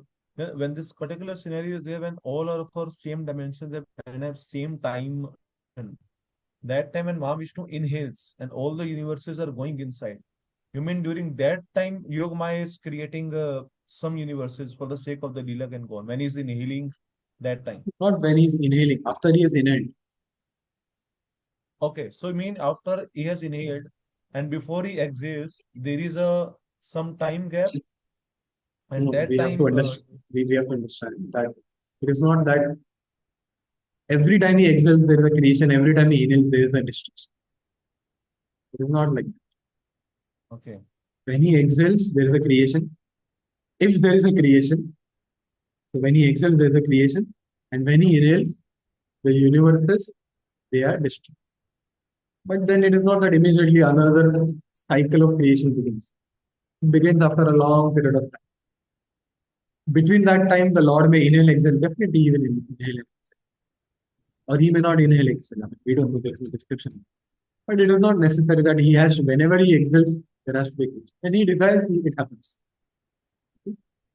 That is how it is to be understood. But when there is no creation, there is no mentioning whether Mahavishnu at that time exhales or not. Okay?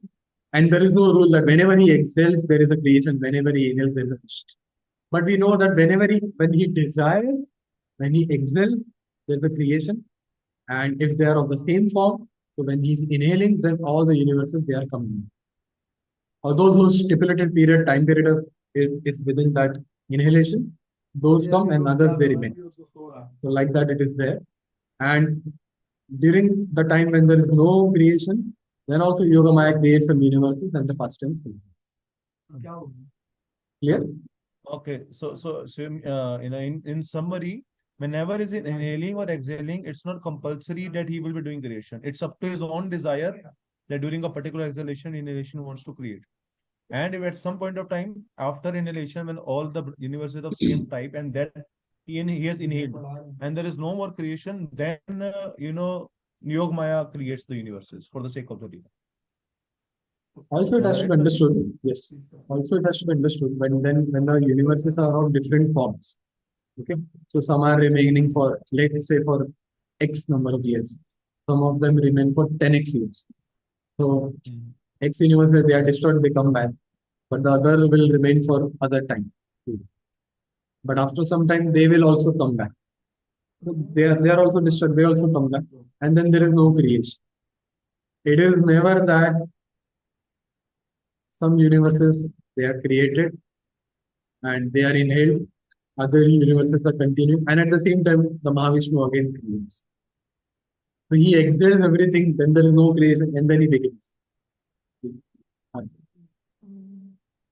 That is how it is. So he wants, he can sometimes do that Just also. last time, some glitch. Just last time there was some network glitch. Can you repeat that? So when Just he, last line you were so saying. some universes when he destroys, so they are winded up. Some universes are still remain, but eventually they also come up, and then there is no creation at all. And then when he decides, he can create. That is how it is. Okay. I got it. Got it.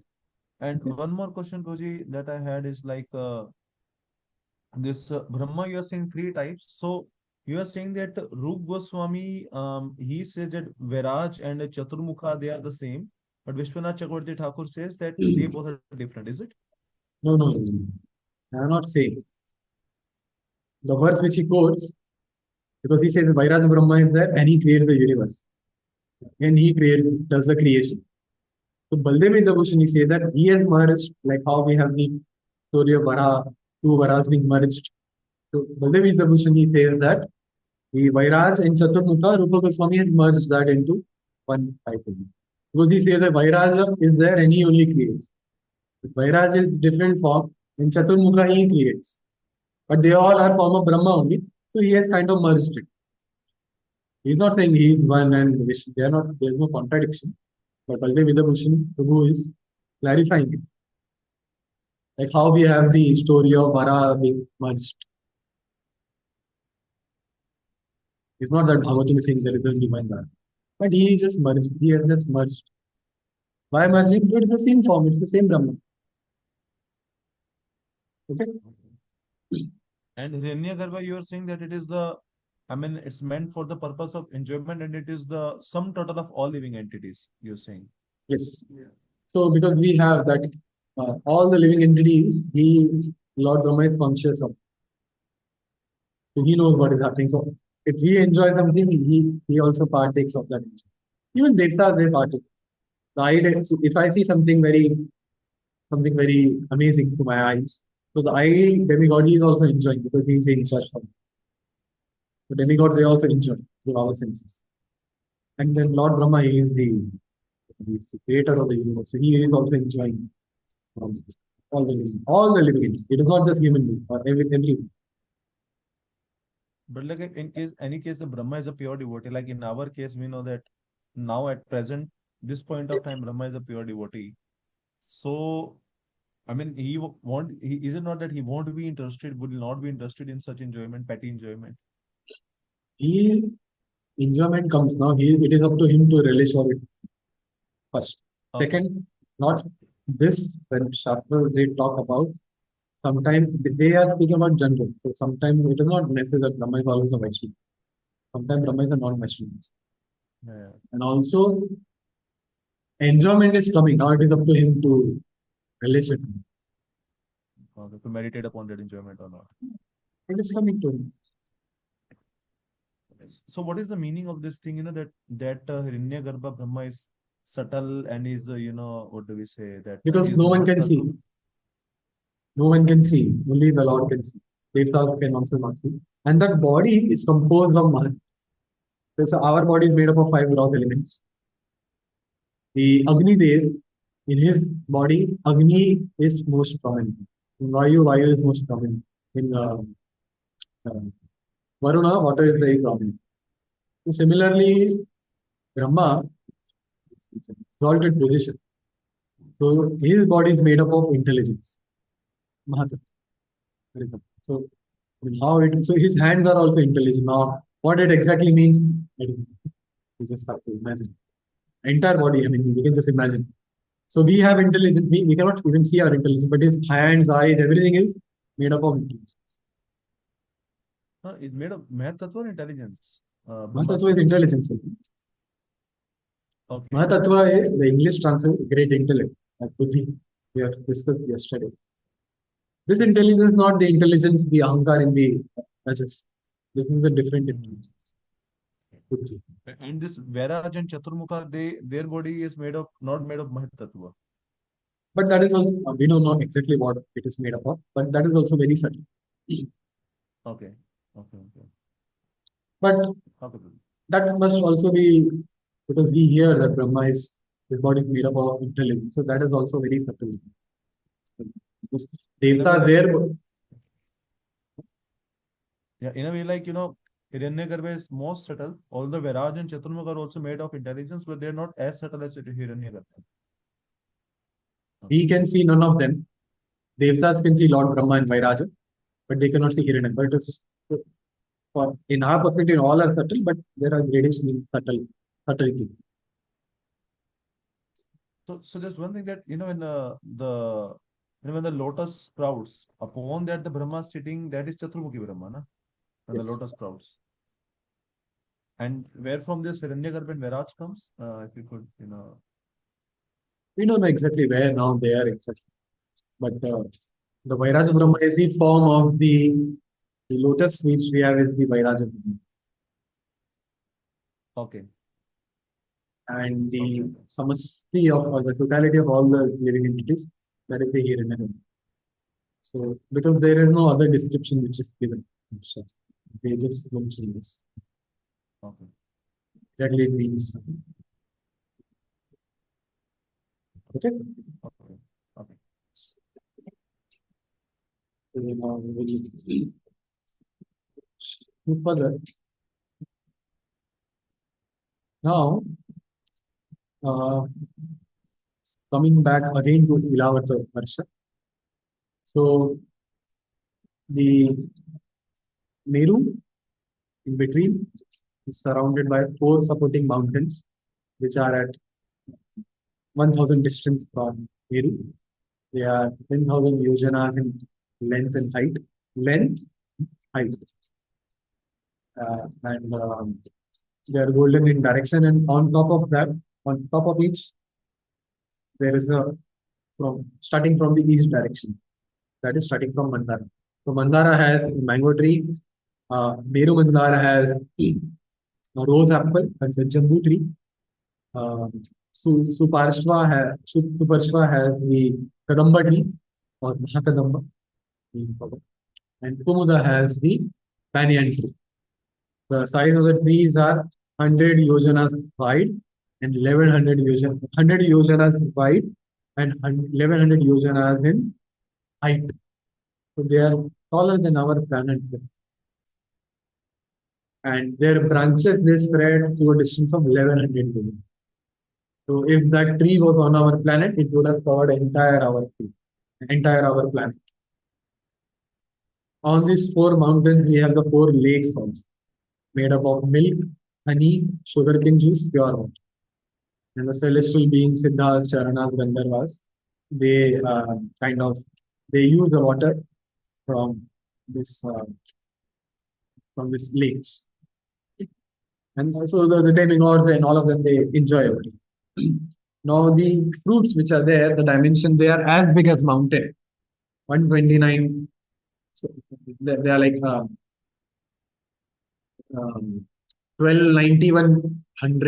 1291 feet big they are. So when they fall, I mean, you can imagine 1,200 feet fruit is there, and if it falls down, so, and there are many fruits. We know the size of the tree; it covers our entire planet. So even if five fruits they fall, they will form a river. Okay. So the mango tree which is there on the Mandar, so when it falls down, it forms the river known as Aruno, Arunoda, and it makes there's a natural scent which is there, and the bodies of the maid servants of Lord Shiva's wife, then if they use it, their body becomes fragrant. So the jambu tree on the top of Mirumandara, when there's a tree which it falls down, forms the river Jambu Nadi. The river is formed, and so this river which it flows on the shore, when the mud which is there, when it moistens by the river and when it by the reaction of the air and the sun, gold is produced. So the name of the gold is Jambunar. And the Devtas they use it as their ornaments. This gold is way different from the gold which we have in our planet. Mahakadamba, uh, there are five rivers of honey, and each are about 40 feet wide, and they flow from the hollows of this tree. Okay, and they flow in the western direction. The rivers, they give pleasure to the whole of the Ilavarta Varsha. The air which is carrying fragrance. So those who drink this honey, the air from their mouth, the fragrance which comes, it goes for 100 yojanas around.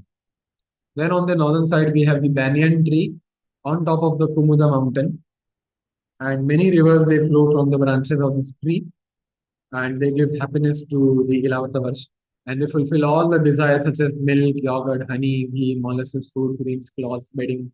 Everything is fulfilled by this. In addition to this, we have the 20 mountains, Kesharachala mountains. They are named as Kuranga, Kurara, Kusumba, Vaikanka, Trikuta mountains, a very famous mountain. Shira mountain, Padanga mountain, Rusaka mountain, Nisada, Sinivas, Kapila, Shanuka, Vaidurya, Jarodi, Hamsa, Rushaba, Naga, Kalanjara, and Narada. And then, as we discussed, there are four mountain pairs, two on each side of Meru. They are about, they extend for about 18,000 yojanas. Okay, so like that, the description is there. And these are about 1,000 yojanas from its root, the two mountains on each side of the Meru. That is how the description is there. Then the township uh, of the Lord Brahma and the eight Dikpalas they are mentioned. Their width and height is 2,000 to 2,000 by 2,000 yojana. Sorry, 2,500 yojanas by 2,500 yojanas. Length and width. And then there are eight islands around the Jambudvip. Then the flow of river Ganga is mentioned. I think so. I have not given it here. But you have to understand. So Ganga descends from heaven. It comes because the abode of Brahma is at the in between. So the river comes over there, Ganga, and then it goes into four directions: northern, southern, western, and eastern. And then from there they flow on top of, and the river names there that is also given. So Sita, that is the name of the southern direction. Then the Chakshu, that is the western, and the Bhadra from the northern, and Alakananda from the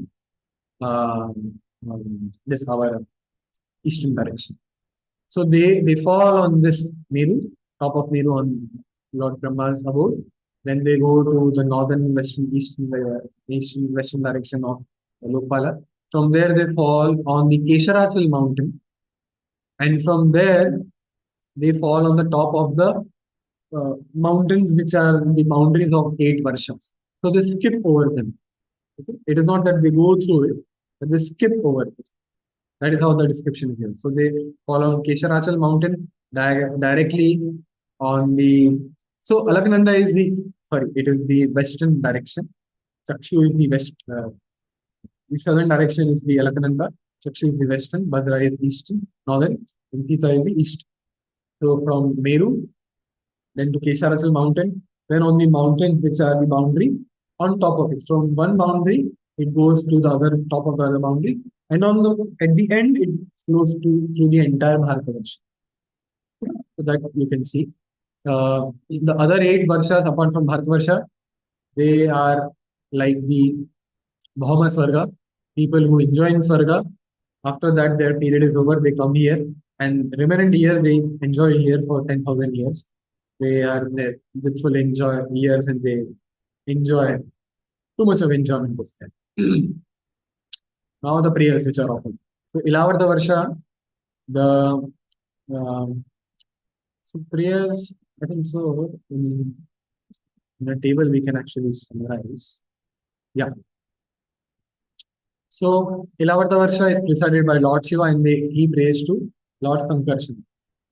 Bhadra Varsha is presided by Bharat Shrava, and he prays to Lord Hayagriva. Hari Varsha is presided by Prahlad Maharaj, and he prays to Lord Narasimha. Ketumala Varsha is presided by Lakshmi Devi. he prays to Lord Kamadev, that is Lord Pradyumna. Ramyaka Varsha, Vaivasvata Manu, and he prays to Matsya. Vaivasvata Manu is our current Manu. So he stays in Ramyaka Varsha. Hiranamaya Varsha, is Aryama, he worships Lord Kurma. Kuru Varsha, that is our Varsha, is Bhumi Devi worshipping Lord Varaha. Kimursa Varsha is Hanuman and other deities, they worship Lord Ramachandra. So those who have read Bhagavatamrita, so when Narad Muni goes to Lord Hanuman, saying that you are the topmost devotee, then he is actually going to Kimpurusha Varsha. In Mahabharata also, we see that Arjuna, he had went to Kimpurusha Varsha, and then they said that now this is the limit. You cannot go beyond this. You're not qualified for this. Please step back. And then Agnyaba Varsha is the Narad Muni, and he is worshiping Lord Narayana. So this Agnyana Varsha, Agnyaba Varsha, this is our birth. The Kuru Varsha is a different Varsha. Sorry, mistake. Then this is there with the our Jambujiva. Now we will talk about the other islands which are there. And the ninth Varsha, it is circular in nature, attached with a pole to the saltwater ocean. And actually, if you see, there are no flight which passes through the South Pole. And even you cannot actually enter there without government permit. Okay, so there is definitely which they know government, which, but they don't want people to know about it. But it's a very mysterious. It's some recent article on which I have read, which says that there are volcanoes beneath the South Pole. So like that, they have their speculation. But it's a very mysterious place. So now we will discuss about the remaining 6 varshas. The next Varsha is Lakshmadweep. Jambudweep surrounded by salt water, and that is being surrounded by Lakshmadweep. It is there is a Laksha tree by which it is named, which is shining like gold, and it is as tall as the Jambu tree, which we had in our 11th section. That is, its breadth is 100 yojanas and height is 1100 yojanas. At its root, there is a fire with 7 flames. Okay, and then there are 7 varshas separated by the 7 mountains and 7 rivers. And there the Lord they worship Suryadev. Shamli Dweep, which is the next ocean that is there. And on this there is a Shamli tree, which is as broad and as tall as the Lakshma tree. So all of them they have a height width of 100 yojanas and height of 1100 yojanas. And this is where our Garuda resides. Okay, he is residing over here. Again, there are 7 tracts of land separated by 7 boundaries by mountains. There they worship moon god. Okay, so and then the verse is also mentioned, but we are not covering that. You can refer it to Bhagavatam first time. Kushadweep, it is around the next island. Over there we find the Kusha grass, clumps of Kusha grass which are there, by which the name it has got its name. It is created by the demigods, by the Lord Shiva, and it appears like a second form of fire. There are very mild and pleasing flames which are there, and young shoots they illuminate all the directions. And again, 7 varshas separated by 7 mountains. Then we have the Krauncha Dweep, which is there. And there was actually a lot of vegetation which was there on the slope of the Krauncha mountain, but that was attacked and devastated by the weapons of the Kartikeya, Bhagavan Kartikeya, son of Lord Shiva. And but then the mountain, the plants over there, they become fearless because they are protected by Varuna Dev now, and thereby they worship Varuna Dev. Shaka Dweep, which is surrounding over there, there's a very big fragrant Shaka tree which is there, by which it gets its name over there. And it is again there are 7 boundaries. 7 mountains. Next we have is the Pushkara Dweep. over there, there is a there are only two versions because of Pushkara Deep and there is a mountain which is circling entire Pushkara Deep. So then there are two divisions. And on this Pushkara Deep, there is a great lotus flower having 100 million pure golden petals, which is the sitting place of Lord Brahma. So Lord Brahma sits over here. Lord Brahma sits atop Meru mountain and he has his residence in um, Satyaloka. Here, the residents they worship the um, Lord Brahma. And over here only, so the mountains, all the mountains which we have, all the mountains which I've spoken about in this seven islands, they are 10,000 yojanas in height. So that Pushkara, so the mountain which is Manasuttara mountain, it is circling the Pushkara Deep. It is 10,000 yojanas in height. Above 50,000 yojanas, there is the path of sun. The sun moves around the Pushkar on top of Pushkar Deep on a path which is made by Vayu. And Vayu and the sun chariot itself is 40,000 yojanas. So 40, 50, 10. So 1 lakh yojanas. That's why we say that sun is at a height of 1 lakh yojanas from Earth. That is how it has to be understood.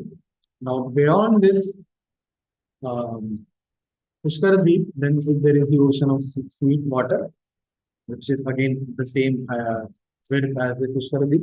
Then there is a low golden land, which is 1.5 times of Pushkar Deep. Now, Pushkar Deep is 6.4 million yojanas.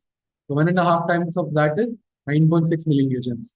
And Madhusara says that at the end of this golden land, there is a border of diamond also, which is uh, 1.5 lakh yojanas, 150,000 yojanas in width. Okay, so if you sum it up, so you have the 9.45 million yojanas of golden land plus the 1.5 lakh yojanas of golden land. So that is the 1.96 million yojanas. Beyond that, you have the Loka mountains. This Loka mountain is said to be the width is said to be the same as it is from Meru to Pushkarathi. We'll see it exactly how it is there as we further discuss. But the height of the Loka mountains from here till the Dhruva. Okay, that tall it is. So there are no sunrays which passes after the Loka mountain. So after Loka mountain also there is space, there is land, but there is no mountain. There is nothing which is. That is how it has to be understood. So now, Loka mountain is at 1/4 of the measurement of universal scale. 1/4, that is 1/4. How it is so? 500 million yojanas is the diameter. So then what is the radius? 250 million yojanas. If Loka mountain is at 1/4, so it should be at 125 million yojanas. And it is 125 million yojanas. How it is so? From the middle of Manasottara mountain, from the middle of Meru to middle of Manasottara mountain is 15.75 million yojanas. Okay. And from middle of Manasottara mountain to the end of the freshwater ocean is 96,000 million yojanas. If you sum it up, and then we have our golden land and this our diamond border. If you sum all of this, that is 41.1 million yojanas. The start of the Loka to the end, the width of the Loka mountains also of the same length. So that is also another 41.1 million yojanas.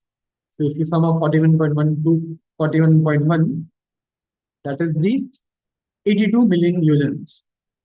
So therefore, from the start of Meru till the end of the Meru mountain is 123 million yojanas that you can sum up to 125 million yojanas.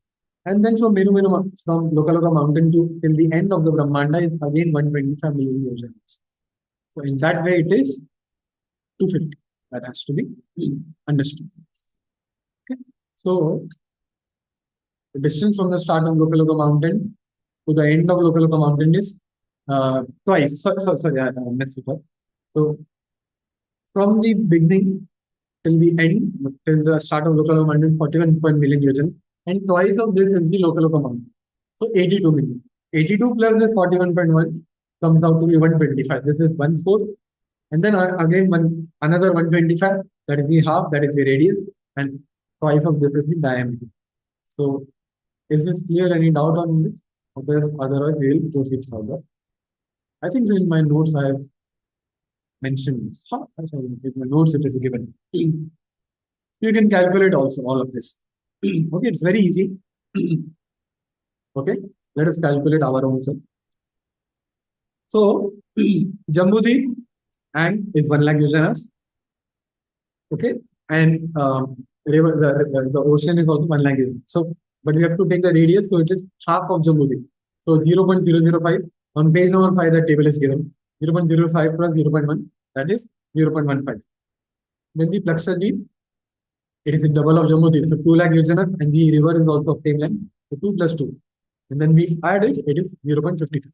Then 0.4 plus 0.4, then 0.8 plus 0.8, then 1.6 plus 1.6, and 3.2 plus 3.2, then 6.4 plus 6.4. That is the 15.75. Now, from here, then we have again the our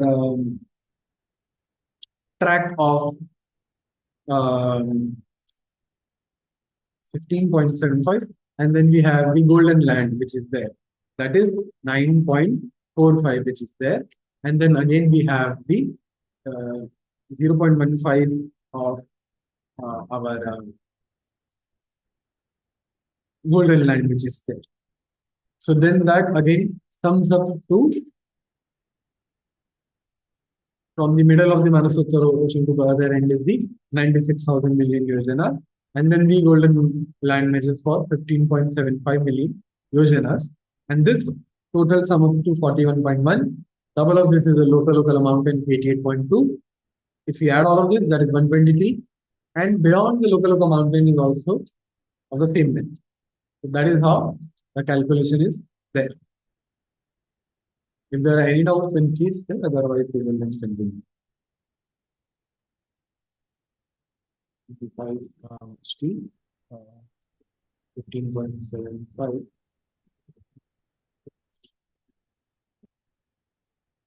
And the middle of 15.75 plus 6.75.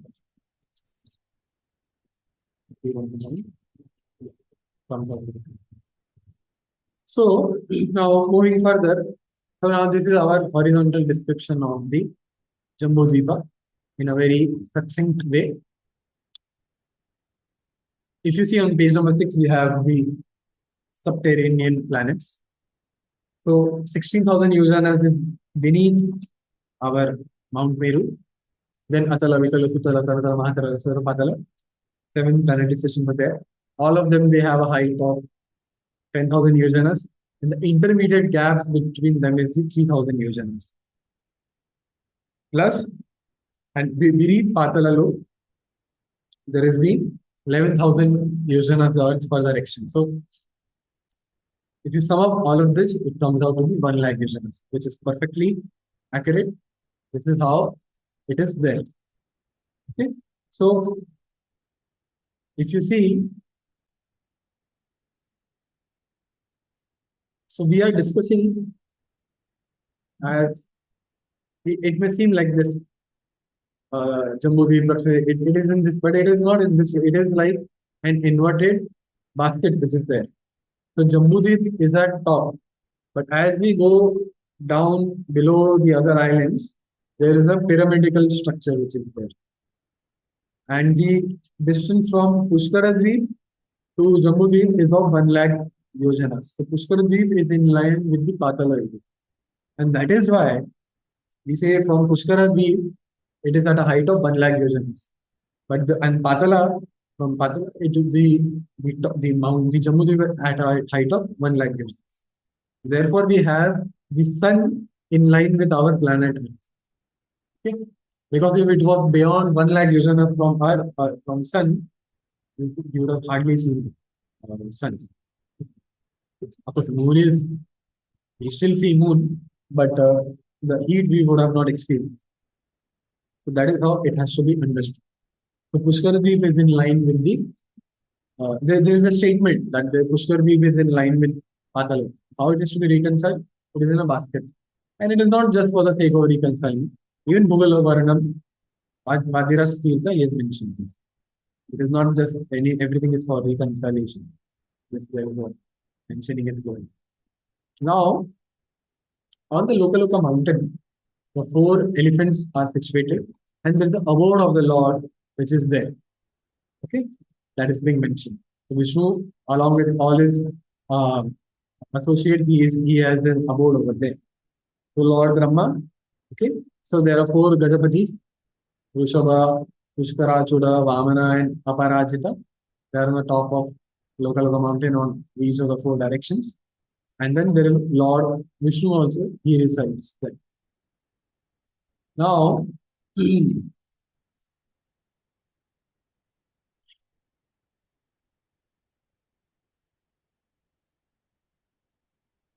furthermore, the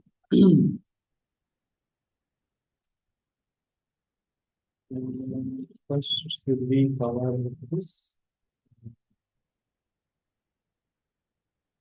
We can focus on the vertical line. Okay, because now we have come various ways. So if you see the diagram on the page number 6, then again there are 8 elephants which are there on the Diggajas, and they are on the 8 directional strengths. They are standing beneath the Patal, and they are supporting the world above them. And it is mentioned that the uh, the 4 elephants which were there on the top of Lokalaka mountain, from their trunks, because and they are huge in size, is all the atmosphere, the whole of the Brahmanda, which it gets it from the trunks, which the air which they release is there. And the 8 elephants which are there beneath the Patala Yog, so when they scratch their what is it called, the upper portion of their body, then the earthquakes appear. Okay, that is how it is explained in the Shastra. Now, so with this, we are done with the vertical description. Now we will focus on the horizontal description. Okay, before that also. Now, beneath these our 8 elephants, uh, beneath this the Patalu, then there is the abode of the Adishesha. Okay, so Garbhodaksha Vishnu, it is again at a 1 lakh yojana distance beneath this. Okay, so total 2 lakh yojanas from our Adishesha is there. Garbhodaksha Vishnu is residing over there. It is on the northern direction. And this Adishesha, on his one of his good, the entire Bhumandala and all of this is residing. Okay, and it is mentioned that this Adishesha, it is made this the bed of Vishnu, it resides on Vayu Kurma. Okay, so there is a Kurma form beneath this. And so Vayu Kurma in the sense that it is the Mukhya Prana Vayu, they term in this way. And it is being, the Kurma Dev has entered in him and he is supporting.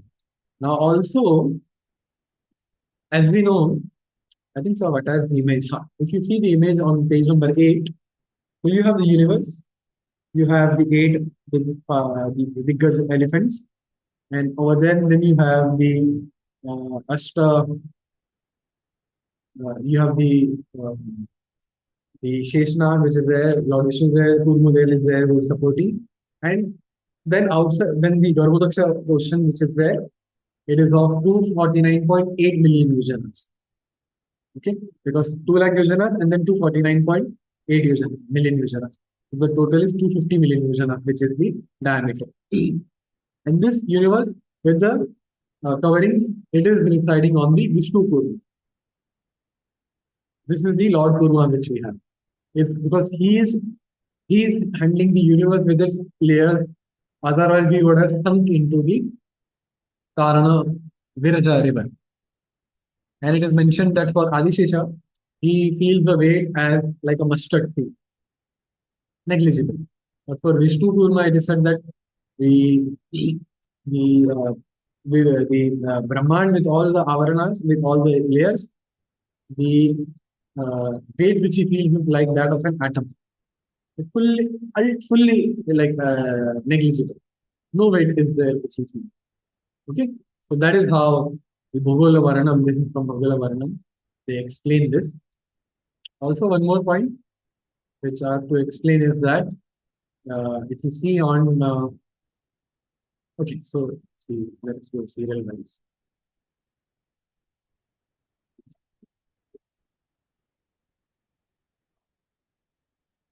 Uh, on page number 8, we see the kings who had ruled the entirety of the Bhumandala. King Marut, King Amrish Maharaj, King Mandat, Sagara, Ramachandra, Kuru, and then Bharat, the son of the Shindra Shakuntala, and Kartaviya Rishi. So all of them were ruled the entirety of the Bhumandala. Yudhishthira Maharaj ruled the Jambudweep. Um, his grandson Parikshit Maharaj he had ruled only the Bharatavarsha. So like that it hasn't dwindled with the advanced at the Chatur Yuga province. Now on page number 9 we have the detail of Andhatamas which is there. So after at the end there's a pit of darkness which is known as Andhatamas. And this surrounds the Lokaloka mountain which is there. And it's a pit. It extends from here to down up until the hellish planets which are there. So those who are very sinful planets, the Matsya Sampradaya, literature, they explain that they are thrown into this pit. So that verse of Gita um, is at 16th verse. They are again thrown into the lower of the lower planet, lower of the lower hellish planets. Uh, it is the what the verse? Ah, तानहं विशतशूरान् संसारेषु नरतमा किमपि अजस्रम् अशुभम् असुरेषु अव योगेषु. So I perpetually cast them into the ocean of material existence, into the various demonic species on this one.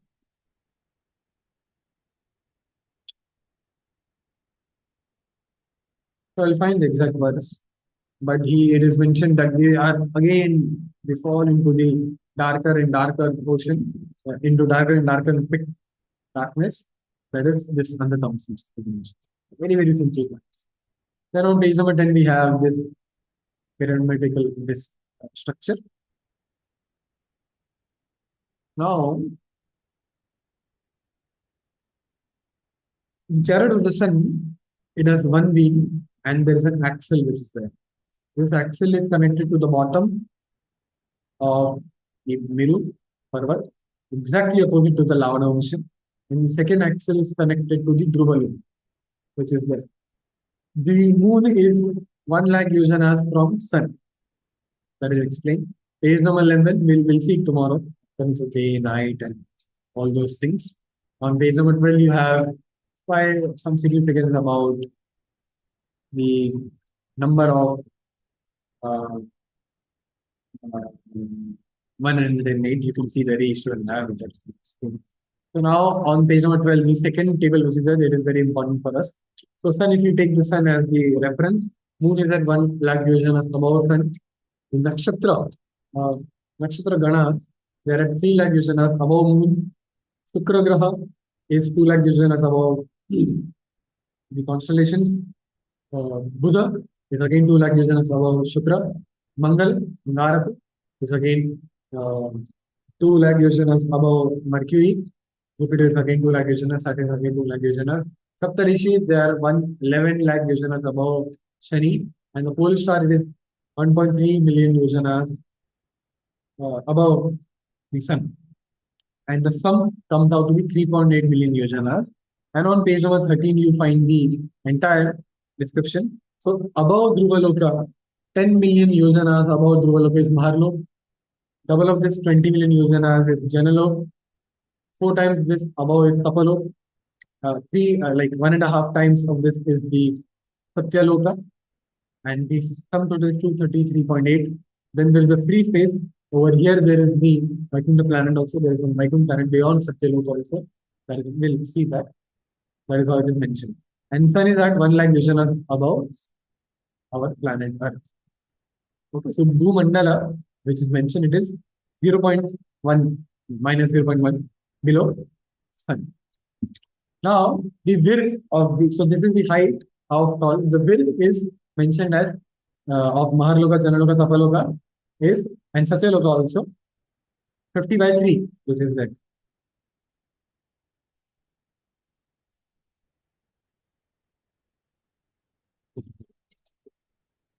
50 by 3 crore yojanas. Now, why 50 by 3? Why in this ratio it is being said? 50 by 3 crore yojanas. Okay, I mean, it's very, there's a lot of high expectation if I expect this how it is. So, but the diameter of is 500 million yojanas. That is, in terms of crore, is 50 crore. So the circle, the diameter is there. As you go above the circle, that then it is known as line segment. It reduces. To give the perspective of that with respect to the diameter, it is told in the ratio of 50 by 3, 50 by 2. So 50 by 3 means that it is the 1/3 of the diameter the of our universe. That is why we have 50 by 3 kilometers. We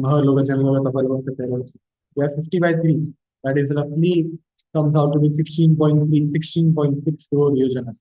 That is the width. That expansive it is. Okay.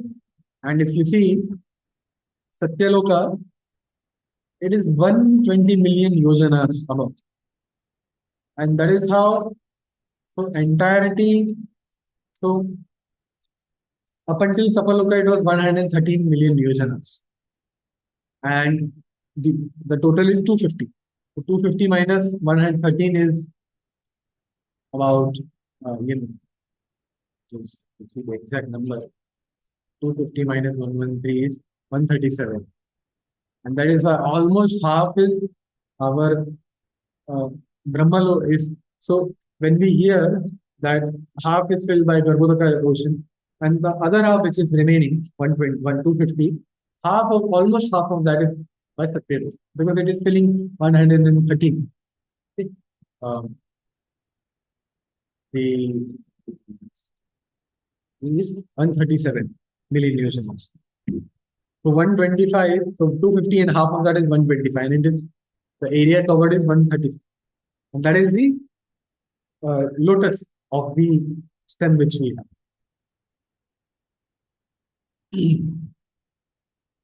Then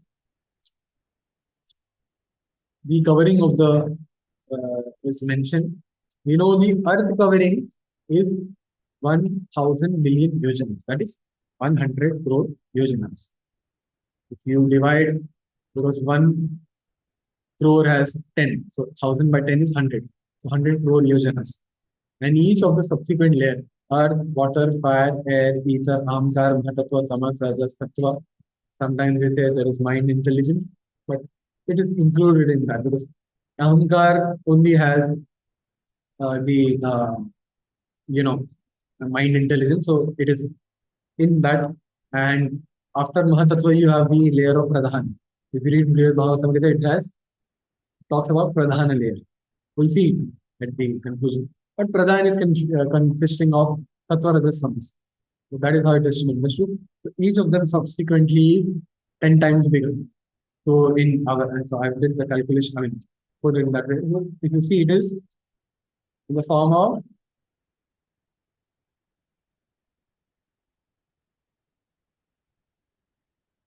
10,000 crore and lakh crore. So 101 lakh crore, 11,000, 101 lakh, 11,000 and 101 and like that. It is in the order of 101 lakh crore, okay? 1.1 trillion crore users. That is the thickness of all the layers. And our Brahmanda is 500 million users. That is 50 crore. So we have 101, 101 trillion yojanas covering 50 crore yojanas of universe. And in that 50 crore yojanas also, lengthwise, 125 is beyond Lokaloka, so there is nothing. Okay.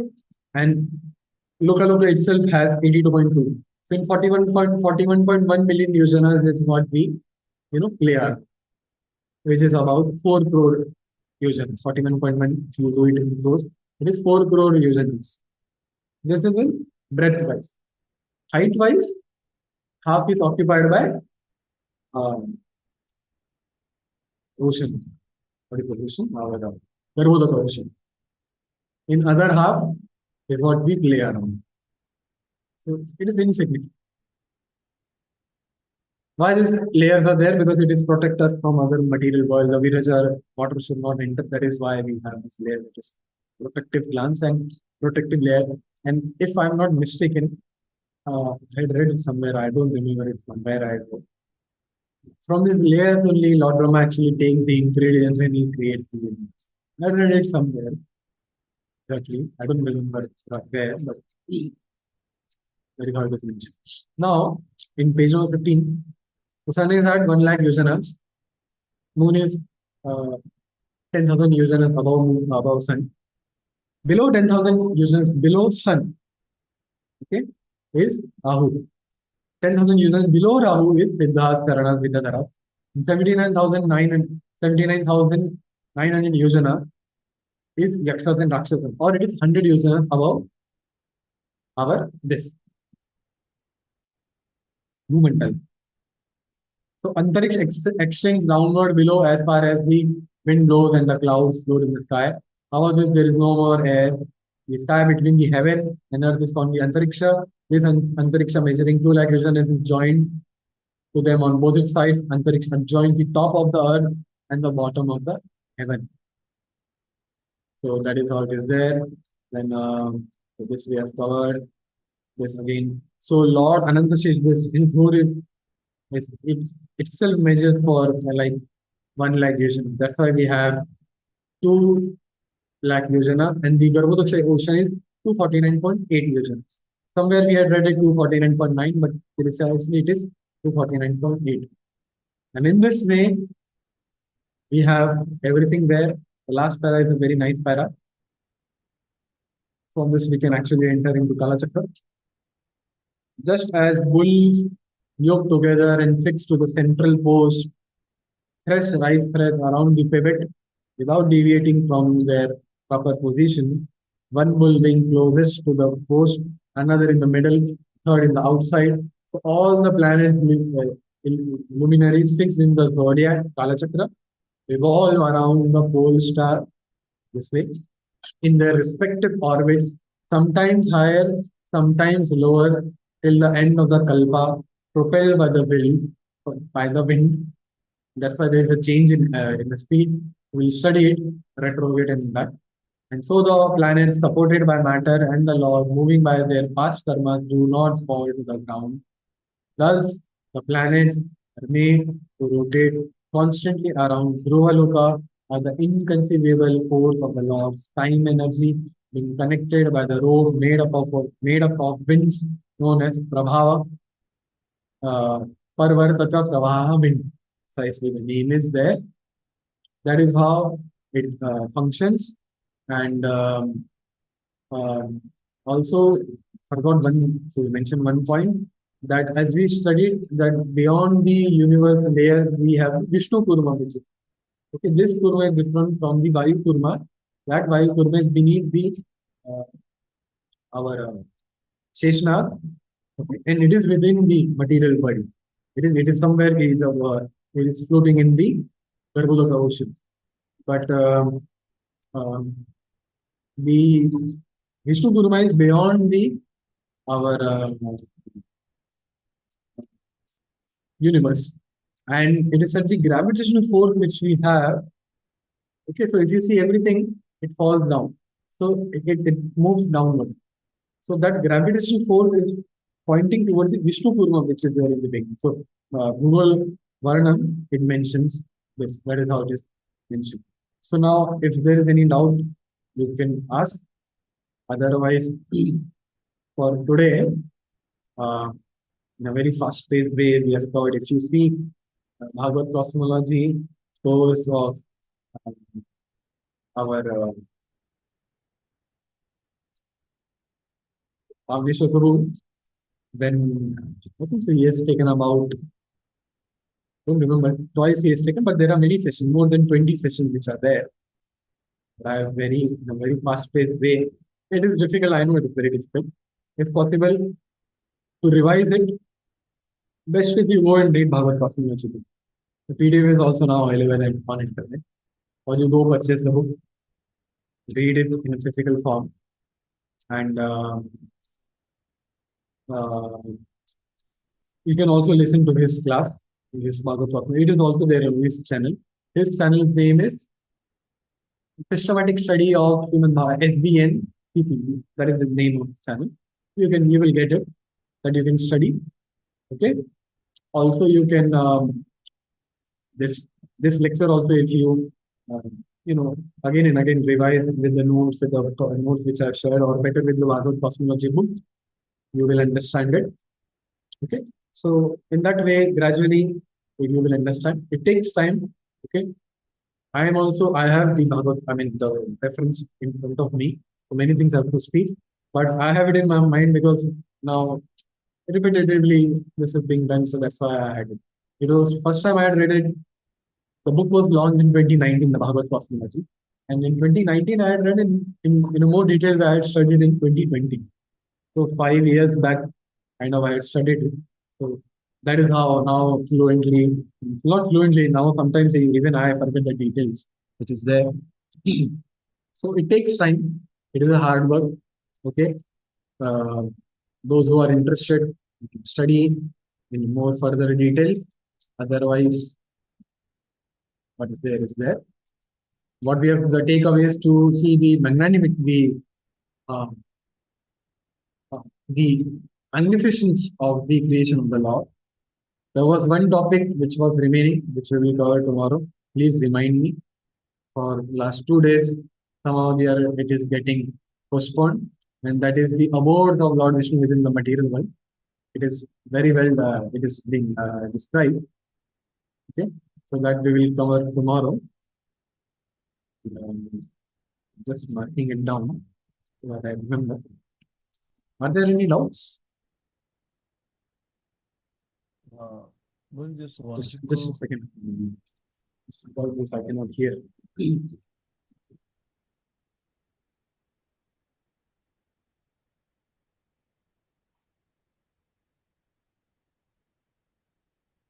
Yes, Praveen. Yeah, probably just wanted to ask regarding like in this what do we say? Just 1 second. Just 1 second. I want to open up here in yeah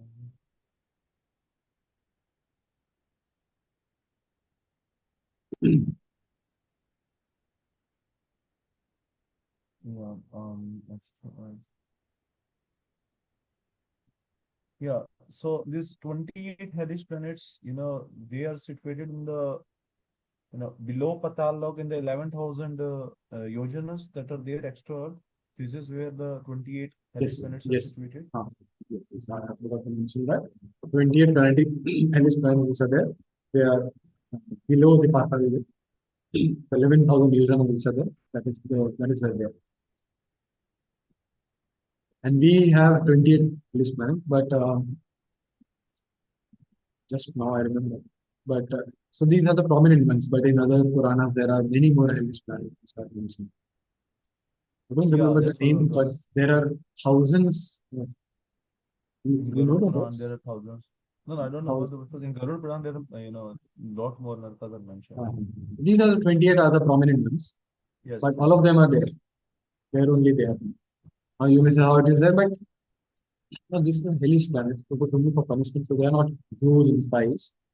So even grows on them, they can affect. And of course, it is Mhm. the expansion the entire up until the Lokaloka mountain. The entire Patal, this foundation which is there, it is up until the Lokaloka mountain. That is about 120, 125 million oceans. Everything fits over. I don't remember, but Uh, there's a, mhm. I will check it. I had somewhere written it somewhere. It's the exact number which is there. I think so it is in crores, Mhm. number of English planets. Mhm. 36 crore. I mean, we'll check it later. Where are the Earth planets? Atmosphere. Uh, it is so the Bhumandala is there. Seven islands are there. The middlemost island that is Jambudvipa. It has got nine Varshas. Then the Bharatavarsha, which is there, it has got further nine divisions. The ninth division of that is the Bharatakhanda. It is circular globe in nature, and that is our planet Earth. So we are in the Bharatavarsha of the Jambudvipa of the Bhumandala. Exact location. I think so. I've checked, but as we just here in the we could reach very clearly. So in Bhagavad cosmology, otherwise you can find. So is that clear now, Mataji? Ruji, and where you have mentioned this image of various mountains, Sumeru, Ketumal, Kuru, saltwater ocean, basically. Below that, what is this eight islands? Swarnaprastha, Chandra, Shukla, Avartana, So Ramanatha. these the eight islands. So Jambudvipa is surrounded by the saltwater ocean. Okay? This saltwater ocean is not our saltwater ocean Mhm. because this our saltwater ocean is on that Earth globe which is there. This is beyond Jambudvipa. So over there it is mentioned that there are eight islands which are. These are the eight islands. And the khandas that are mentioned below that, that within Bharatvarsh there are nine khandas. There is no thing among the all the nine, and there is no Bharat khanda. Sorry, I didn't get that. Oh, okay. So Like, the name, yeah, the name in different scriptures, the different name is given. In Mahabharata, Sudarshan is name is given. But the ninth one, which is there, that is our Bharat. In Vishnu Puran, the name is Bharat Khanda, which is given. That verse which is over here, I don't know from which Puran it is there. There's a different name. In Mahabharata, Sudarshan name is used. But it is our planet Earth name. Ninth one, which is among these nine mentioned here, which one is in a Bharat khanda? the ninth one. Gandharva, Gandharva. In some scripture, that's what I'm saying. Mahabharata calls it as Sudarshan. Sudarshan. You can check it out, but it is Sudarshan. Okay. Okay. Okay. Thank you. Pujan. So, okay, so yeah, okay. If there are no other doubts, we will call for today's session. And tomorrow we will actually talk about. So our universe. I will again summarize it tomorrow, so that it is very clear in your mind. And we will tomorrow talk about the appearance of seasons, the movement of sun, the seasons. So now it is going to be a little more technical. Okay, also we're talking about the Kala Chakra.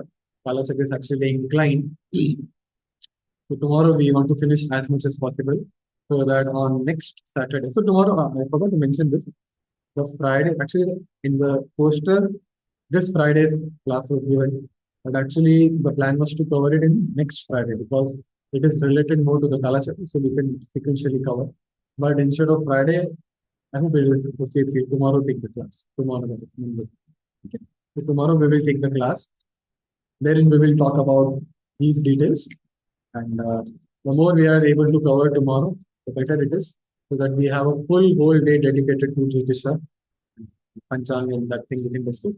And on the last day, we'll conclude. We'll also Krishna will cover the story of Brihad Bhagavatamrita and from the Brahma Vaivat Quran. And let's see, there is one more thing which is planned that happens. So what is that? Okay, so we'll wind up. Yam Brahma Varunendra Rudra Maruta स्तुन्वन्ति दिव्यस्तवैः वेदैः साङ्गपदक्रम उपनिषदेर् गायन्ति यं सामगाः ध्यानावस्थिता तद्गतेन मनसा पश्यन्ति यं योगिनो यस्यान्तं न विदुषुरसुरगणा देवाय तस्मै नमः ॐ पूर्णमदः पूर्णमिदं पूर्णात् पूर्णमुदच्यते पूर्णस्य पूर्णमादाय पूर्णमेवावशिष्यते ॐ शान्ति शान्ति शान्तिः. Thank you very much. Hare Krishna.